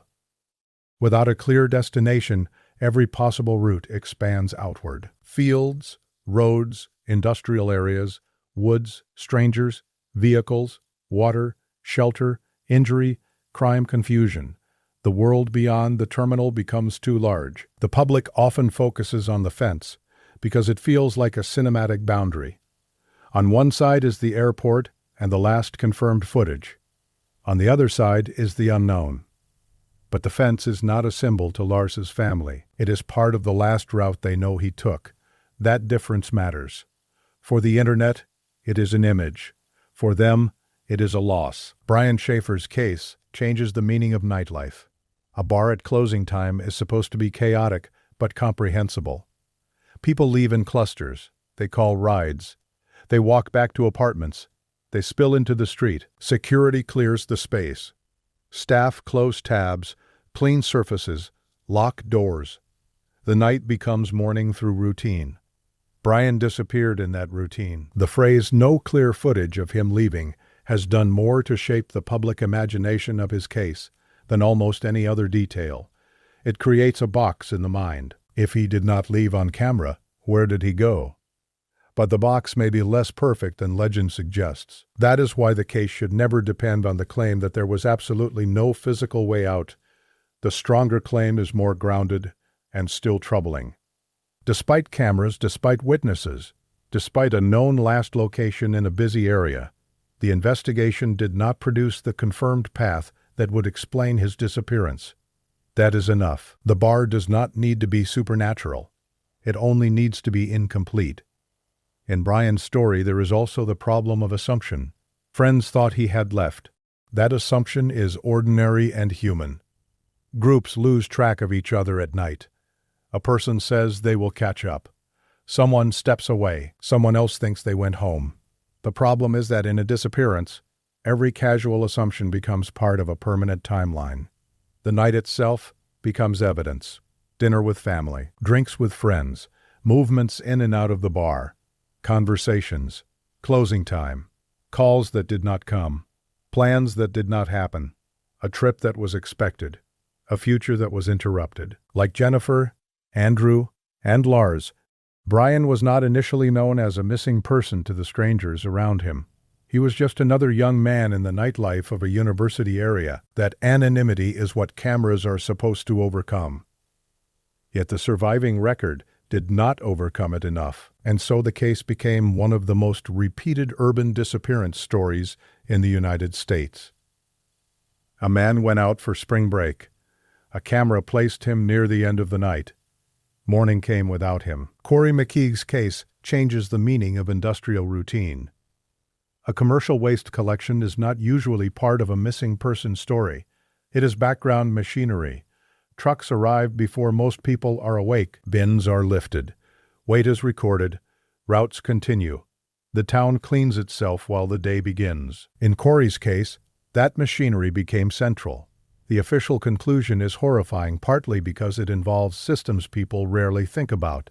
Bin locks, viewing windows, weight mechanisms, driver checks, collection times, landfill routes, a person asleep or unconscious in the wrong place at the worst possible time. A chain of routine actions that no one recognized as fatal until later. The camera footage of Corrie entering the horseshoe area does not carry the same open mystery as the other cases, but it carries a different dread. It shows how a person can enter a small urban space and become part of a process that was never designed to find him. The prevention of future deaths report matters because it turns tragedy into warning. It does not only describe what likely happened, it identifies conditions that could contribute to another death. Ineffective bin locks, ineffective searching of bins, poor visibility. No automated recognition when a bin is far heavier than usual. These are not dramatic crime clues. They are safety failures. That makes Corrie's story emotionally different. It is not about a hidden suspect or a secret meeting. It is about how an ordinary environment can become deadly when human vulnerability meets equipment and procedure. And still, the camera sits at the beginning of the known final route. He entered. He was not seen leaving on foot. The lorry came. The weight was recorded. The search did not recover him. Those lines are simple. They are also devastating. If this pattern has a central lesson, it is that last footage should never be treated as the end of a person. It is only the end of what the public can verify. The person existed before the clip. They had habits, relationships, private jokes, frustrations, plans, and ordinary mornings. The camera catches a fragment, and the world turns that fragment into an emblem. That is unavoidable in missing person cases, but it is also dangerous. Jennifer becomes the woman with the car and the fence. Andrew becomes the boy at King's Cross. Lars becomes the man running from the airport. Brian becomes the student who entered a bar. Corrie becomes the airman in the horseshoe area. Those phrases help people remember. They also reduce lives to final images. A careful telling has to do both things at once. It has to use the visual hook, because the visual hook is what keeps the case alive in public memory. But it also has to keep reminding us that the hook is not the person. The person is larger than the evidence. The family is larger than the mystery. The truth is larger than the clip. There is another quiet connection across these stories. In each case, the footage depends on someone realizing later that it mattered. At the time, the cameras were not filming a final moment, they were filming routine, a parking area, a station, an airport, a bar, a service yard. Only after the disappearance does the footage become charged with meaning. That means the past is not discovered all at once. It is reinterpreted. A car in a parking lot becomes the missing vehicle. A boy in a station becomes the last confirmed sighting. A man running from an airport becomes the moment of disappearance. A figure near a bar becomes the final known presence. A person entering a service area becomes the key movement in a fatal reconstruction. Nothing about the image changes. Everything about its meaning does. This is why these cases feel so haunting. They force us to imagine how many ordinary recordings in the world contain moments that will only become important later. A camera today may be holding the last known image of someone whose family does not yet know they are missing. A person may already have passed through the frame that investigators will study tomorrow. The world is constantly recording, but it does not know which seconds are sacred. Human beings know only afterward. After the missed call, after the failed arrival, after the report, after the search begins, after the footage is found, after the last ordinary second is no longer ordinary. There is also a reason cases like these attract theories. A visible fragment creates a need for completion. The mind hates an unfinished image. If a person walks out of frame, we want to imagine the next frame. If a face is blocked, we want to imagine the face. If a man runs, we want to imagine what he saw. If a bar has an entrance camera, we want to imagine every possible exit. If a service yard has bins, we want to imagine every movement inside it. That impulse is natural, but it must be disciplined. A theory should earn its place by explaining evidence, not by satisfying emotion. For Jennifer, any theory has to account for the recovered car and the person of interest leaving it. For Andrew, any theory has to account for the deliberate morning movements and the disappearance after King's Cross. For Lars, any theory has to account for the injury, reported fear, abandoned belongings, and sudden flight. For Brian, any theory has to account for the last known location, the missing public exit, and the absence of confirmed contact afterward. For Corrie, any theory has to contend with the inquest conclusion, CCTV timing, lorry arrival, and bin weight. That is how speculation remains grounded. It is allowed to ask. It is not allowed to pretend. The most responsible phrase in these cases may be "we do not know." It sounds weak, but it is not. It is the border between evidence and invention. It protects the missing from being turned into fictional characters. It protects the living from being accused without proof. It protects the story from becoming a lie. And in cases where the evidence is already haunting, we do not need lies. The truth is haunting enough. Jennifer Kesse's family does not need exaggeration. A young woman vanished and an unknown person walked away from her car. Andrew Gosden's family does not need exaggeration. A 14-year-old traveled to London and was never confirmed seen again. Lars Mittank's family does not need exaggeration. A man fled an airport after frightening behavior and vanished beyond the cameras. Brian Shaffer's family does not need exaggeration. A medical student was last known near a bar and never returned. Corrie McKeague's family does not need exaggeration. An inquest described a terrible death, and his body was never found. Each case is strong because the known facts are already enough to disturb us. That is why the ending should not pretend to close what remains open. It should return to the first image, a camera that keeps recording after the person is gone. That is the modern echo in all of these disappearances. The footage survives, but the person does not come back into the frame. The system remembers, but it does not understand. The image moves, but the truth remains still. For years, families continue to live with a question that the rest of the world can enter and leave at will. People discover the case, watch the footage, feel the chill, discuss the theory, move to another mystery. Families do not move that way. For them, the footage is not a curiosity. It is part of the architecture of grief. It is the last place the world can still point and say, there was Jennifer's car. There was Andrew. There was Lars. There was Brian. There was Corrie. There, and after there, silence. That silence is not empty. It is filled with searches, appeals, police work, family campaigns, news reports, anniversary posts, false leads, possible sightings, arguments, hope exhaustion and years. It is filled with everything people do when a person disappears, and evidence does not finish its sentence. The camera begins the sentence. The case never completes it, and that is why these stories remain, because the world saw enough to know they were there, but not enough to know where they went. Not enough to know who took them, if anyone did. Not enough to know whether they were harmed, lost, hidden, confused, trapped, exploited, injured, or gone by choice. Not enough to bring most of them home. In the end, the most frightening thing about these cases is not that cameras failed completely. It is that they worked just enough to show us what we lost.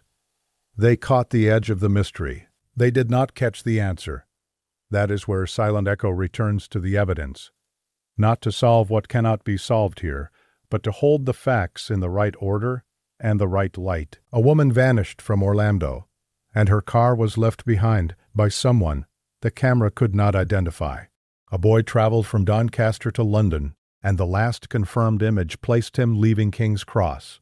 A German tourist fled Varna Airport, leaving belongings behind and disappearing beyond the frame. A medical student was last known near a Columbus bar, and the expected exit never became the public answer. A RAF gunner entered a Bury St. Edmunds service area, and an inquest later concluded he died in a refuse lorry, though his body was never recovered. 5 stories. One modern fear. Being seen is not the same as being saved. Being recorded is not the same as being found. And sometimes the last image is not a clue that solves the case. Sometimes it is only the final proof that the person was still here before the world lost them. There is one more way to understand the power of these cases. Each one contains a moment when ordinary confidence breaks. In Jennifer Kesse's case, confidence breaks at home. Home is supposed to be the place a person leaves from and returns to. It is the place families picture when they call and expect an answer. It is the anchor point of a daily routine. But when Jennifer did not arrive at work and could not be reached, home stopped functioning as an anchor. It became a starting point for uncertainty. That is why the recovered car matters so much. A car is usually the bridge between home and the outside world. It tells us whether someone left. It tells us where they may have gone. It can preserve the last trace of ordinary movement. But Jennifer's car did not behave like a bridge. It became separated from her. It appeared in another place under circumstances that pointed away from a normal commute. The camera at the apartment complex then gave the case its most lasting contradiction. Someone could be seen leaving the car, but the camera could not give the person's identity. That is the kind of evidence that changes a family forever because it keeps the idea of an answer close. There is no need to imagine an entirely invisible offender.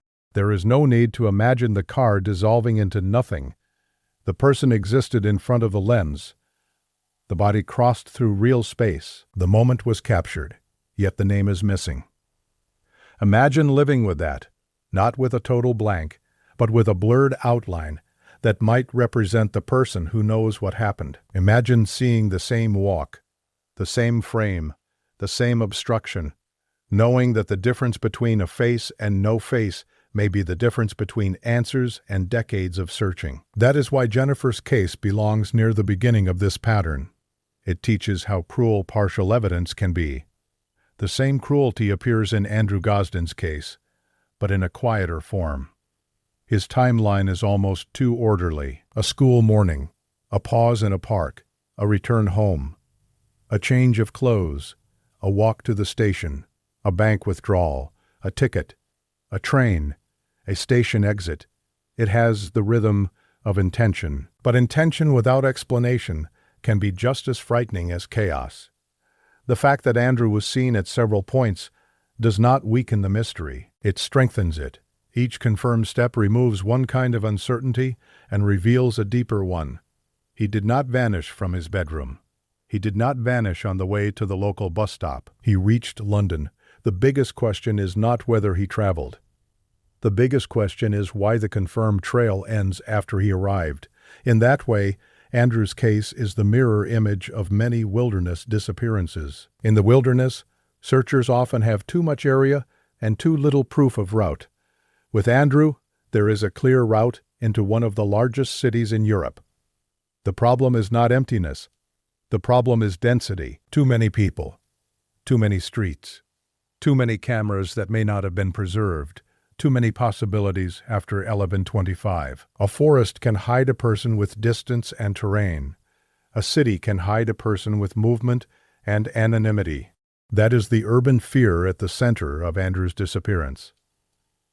Lars Mittank's case breaks confidence in a different place. It breaks at the airport doctor's office and the terminal exit. Medical spaces are supposed to clarify risk. Airports are supposed to organize travel. Together, those systems should have produced a path home. Instead, they produced the last confirmed sequence before a man vanished. The unanswered trigger is the sharpest part. If Lars had calmly walked out and never returned, the case would still be strange. But the running changes everything. Running implies immediacy. It suggests a body making an urgent decision before the mind can explain itself to anyone else. That is why the footage is so hard to watch calmly. Even if no one knows the cause, the motion itself communicates alarm. Yet alarm is not a complete fact.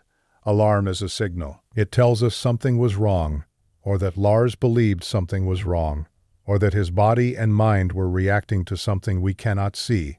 It does not tell us which of those is true. That is the limit of visual evidence. A camera can record behavior. It cannot always record reality as the person experienced it. Brian Shaffer's case breaks confidence in social proximity. He was not alone in a distant field. He was not a traveler, separated from his group in a foreign country. He was out with people. He was in a busy nightlife area. He was in a place where strangers, friends, staff, and cameras overlapped. That should make disappearance harder. But it did not make the answer easier. His case shows how social spaces can create false security. Being near people is not the same as being accounted for. Being in a crowd is not the same as being protected. Being on camera at one moment is not the same as being traceable through the next. The phrase "last seen" around 2 o'clock in the morning carries a whole atmosphere with it. It is the hour when decisions become less precise. People are tired. Alcohol has changed judgment. Streets are louder and emptier at the same time. People look away because they are focused on getting home. If something small and dangerous happens, it may be mistaken for nothing. That does not explain Brian's disappearance by itself, but it explains why the missing minutes matter so much. Corrie McKeague's case breaks confidence in routine systems. A refuse lorry route is not mysterious by nature. It is scheduled, mechanical, repeated. That repetition is what makes the case so bleak. The likely chain of events did not require a dramatic criminal plan. It required a vulnerable person, an unsafe moment, a bin, a collection, and failures that were not recognized until after the damage was done. The inquest conclusion gives Corrie's case a level of resolution the others do not have, but it also raises another kind of question. How many systems around us are built to handle normal use but not human crisis?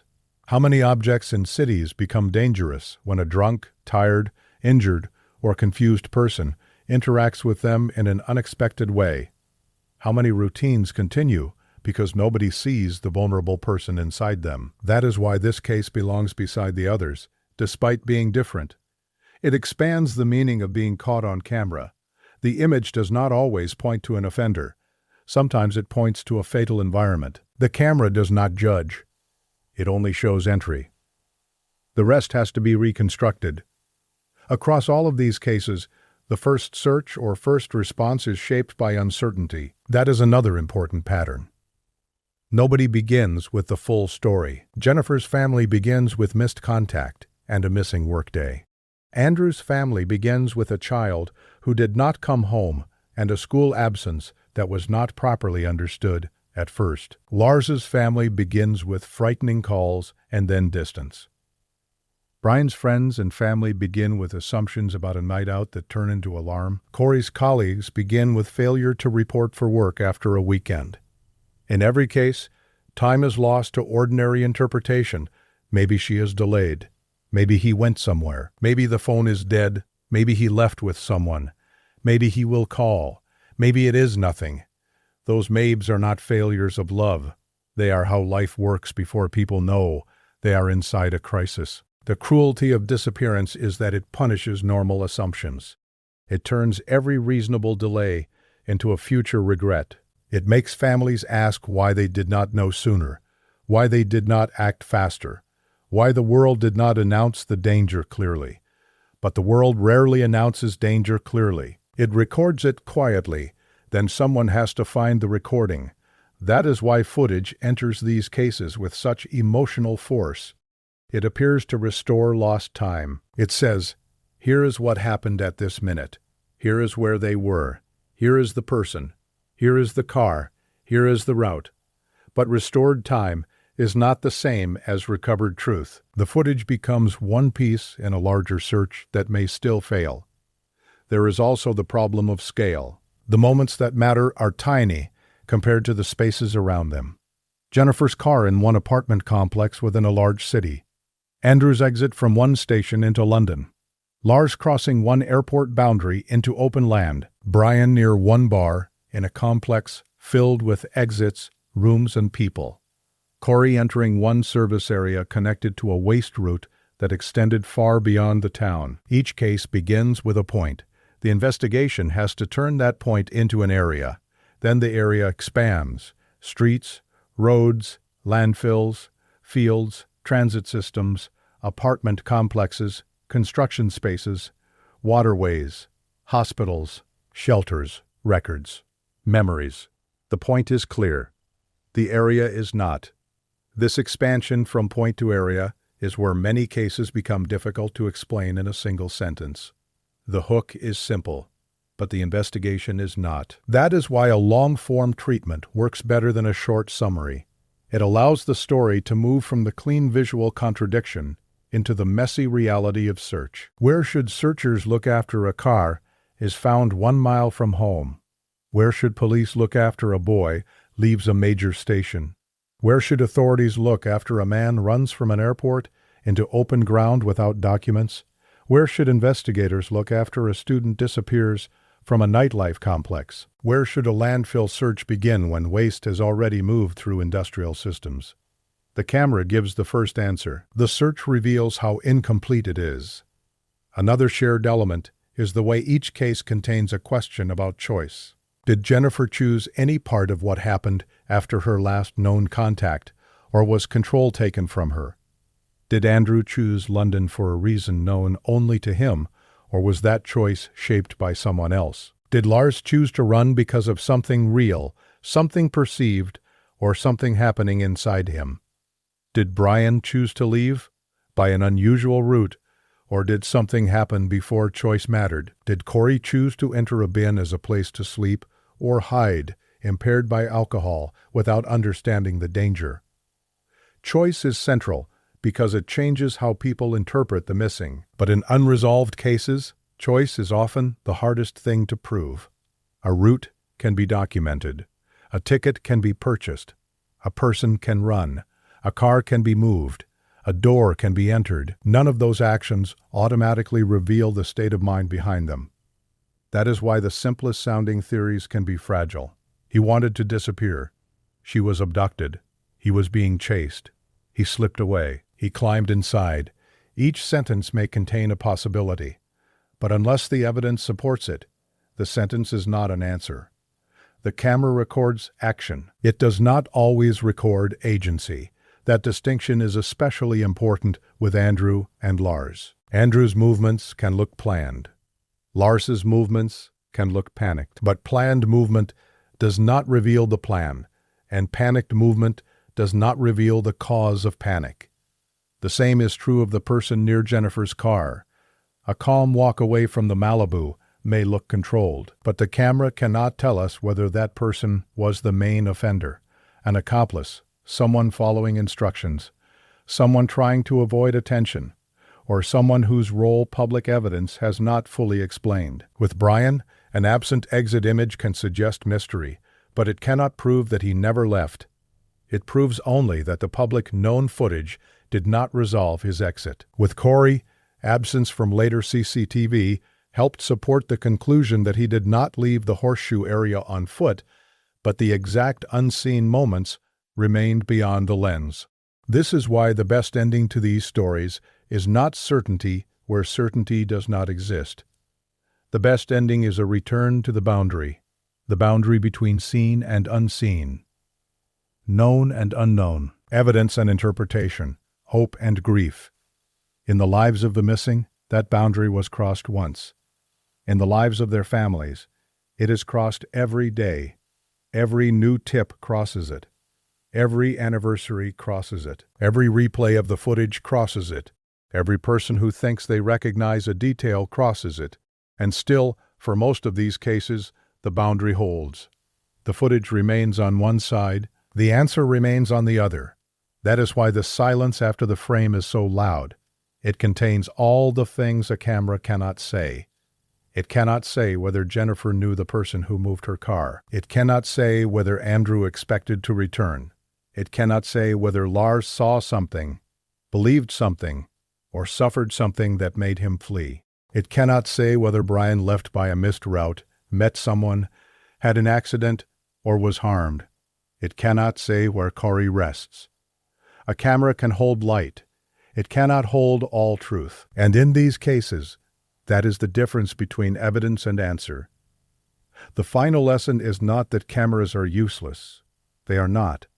In many cases, they are the only reason a timeline exists at all. Without camera evidence, Jennifer Kesse's car might still have been found, but the public might never have seen the person walking away from it. Without cameras and station records, Andrew Gosden's journey might be even harder to reconstruct. Without airport footage, Lars Mittank's disappearance might be reduced to conflicting reports rather than a visible final movement. Without the camera record around the bar, Brian Shaffer's last known night would be even more uncertain. Without town center CCTV, Corrie McKeague's final route would have been harder to establish. The cameras mattered. They still matter. But they matter as fragments. The danger is expecting a fragment to behave like a full confession. A fragment can begin the work. It can narrow time. It can correct memory. It can prove a person reached a place. It can challenge a false statement. It can turn a vague absence into a precise search. It can keep a case alive when years pass and other evidence fades. But a fragment can also trap attention. It can make people watch the same seconds until they begin to see certainty that is not truly there. It can create suspects from shadows. It can make a family relive the last known image while the world debates it like a puzzle. That is the burden of footage in unresolved cases. It helps. It hurts. It preserves. It withholds. And that contradiction is exactly why these stories are so difficult to leave behind. If we imagine these 5 cases as a single nightmarish map, the route begins at a home in Orlando, passes through a London station, crosses an airport in Bulgaria, enters a bar district in Columbus, and ends in a service area in Bury St. Edmunds. None of those places look connected. They are not connected by geography, by suspect, by method, or by outcome. They are connected by the edge of the frame. In each place, a camera becomes the last reliable witness. But a witness can tell only what it saw. The camera in Orlando did not see Jennifer. It saw the aftermath through the person who left her vehicle. The camera in London saw Andrew. It did not see the reason he came. The camera in Varna saw Lars run. It did not see the fear that moved him. The camera in Columbus saw Brian near the end of the night.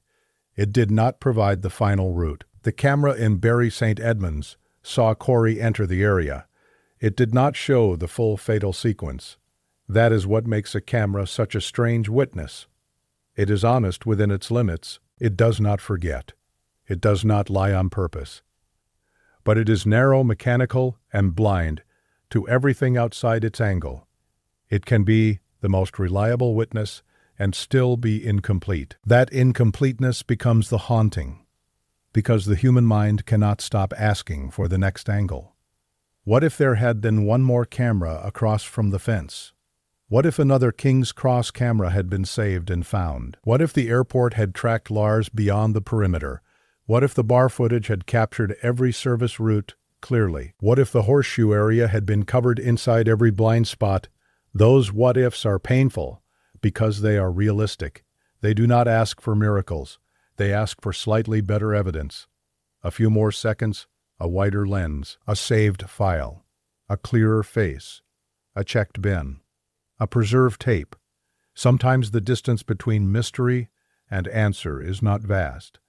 Sometimes it is one angle, one moment, one person who noticed, one detail that survived. That is why these cases feel so close to resolution even when years have passed. They do not feel like ancient mysteries buried under centuries. They feel modern, recorded, documented, nearly reachable. The answer seems as if it should be just beyond the frame. But years prove that nearly reachable is not the same as reached. For Jennifer, the frame has not named the person. For Andrew, the station exit has not become a route. For Lars, the running has not become an explanation. For Brian, the bar has not produced the missing ending. For Corrie, the conclusion has not produced recovery. That is the final shape of the story, not 5 mysteries competing for attention. 5 reminders of the same fact. A camera can show us the last doorway. It cannot force the door to open again. And when the person never returns through it, the footage becomes a kind of echo, silent, repeating, exact, incomplete. The echo says, "They were here." It does not say where they are. It does not say why they left. It does not say who was waiting. It does not say whether they were afraid. It does not say whether the answer is still alive somewhere in another person's memory. It only repeats the last visible truth. They were here, they were here, they were here. Then they were gone. And perhaps that is why the cases stay with us after the facts have been listed. They are not only about crime, accident, choice, confusion, or failure. They are about the emotional violence of an unfinished image. A photograph can be accepted as a still moment. It does not promise movement, but footage promises continuation. The person is walking, so we expect another step. The person is running, so we expect a direction. The person is entering, so we expect an exit. The car is being parked, so we expect to learn who drove it. The clip begins, so we expect it to lead somewhere. In these cases, the footage betrays that expectation. It moves, then refuses to continue where we need it to continue. That refusal is what makes the silence feel active. It is not the silence of no evidence. It is the silence after evidence speaks one sentence and stops. For Jennifer Kesse, that sentence is, "Someone left the car." For Andrew Gosden, that sentence is, "He reached London." For Lars Mittank, that sentence is, "He ran from the airport." For Brian Shaffer, that sentence is, "He was there near closing time." For Corrie McKeague, that sentence is, "He entered the area." Each sentence demands a second sentence. Who was it? Where did he go? Why did he run? How did he vanish? Where is he now? The second sentence is the one the camera never gives. That is why the footage becomes an echo rather than an answer. It repeats the same partial truth for years. It keeps the missing person in public memory, but it also keeps the wound open. Every replay returns to the same border. Every pause lands on the same uncertainty. Every new analysis begins with the hope that maybe this time the frame will reveal more than it did before. Sometimes renewed attention is valuable. It can bring new witnesses, It can bring new technology. It can correct misinformation. It can remind people that the case is not a legend, but a human absence. But attention must remain humble. The footage is not a toy. The last image of a missing person is not there for us to conquer. It is there because something happened, and the people who love them still need the truth. So the most respectful way to end is not by forcing a theory over the silence. It is by naming what remains unanswered and letting the weight stay where it belongs. Jennifer Kesse deserves the truth about who took her, what happened before her car was left, and who walked away from that Malibu. Andrew Gosden deserves the truth about why he traveled to London, what happened after 11/25, and why no confirmed sighting has followed. Lars Mittank deserves the truth about what terrified him, what happened beyond the airport perimeter, and why a man without his belongings vanished into years of uncertainty. Brian Shaffer deserves the truth about how a night out ended in a disappearance that cameras and witnesses could not explain. Corrie McKeague deserves the dignity of being more than a conclusion in a report. He deserves remembrance as a person, and his family deserves the peace that recovery might have brought.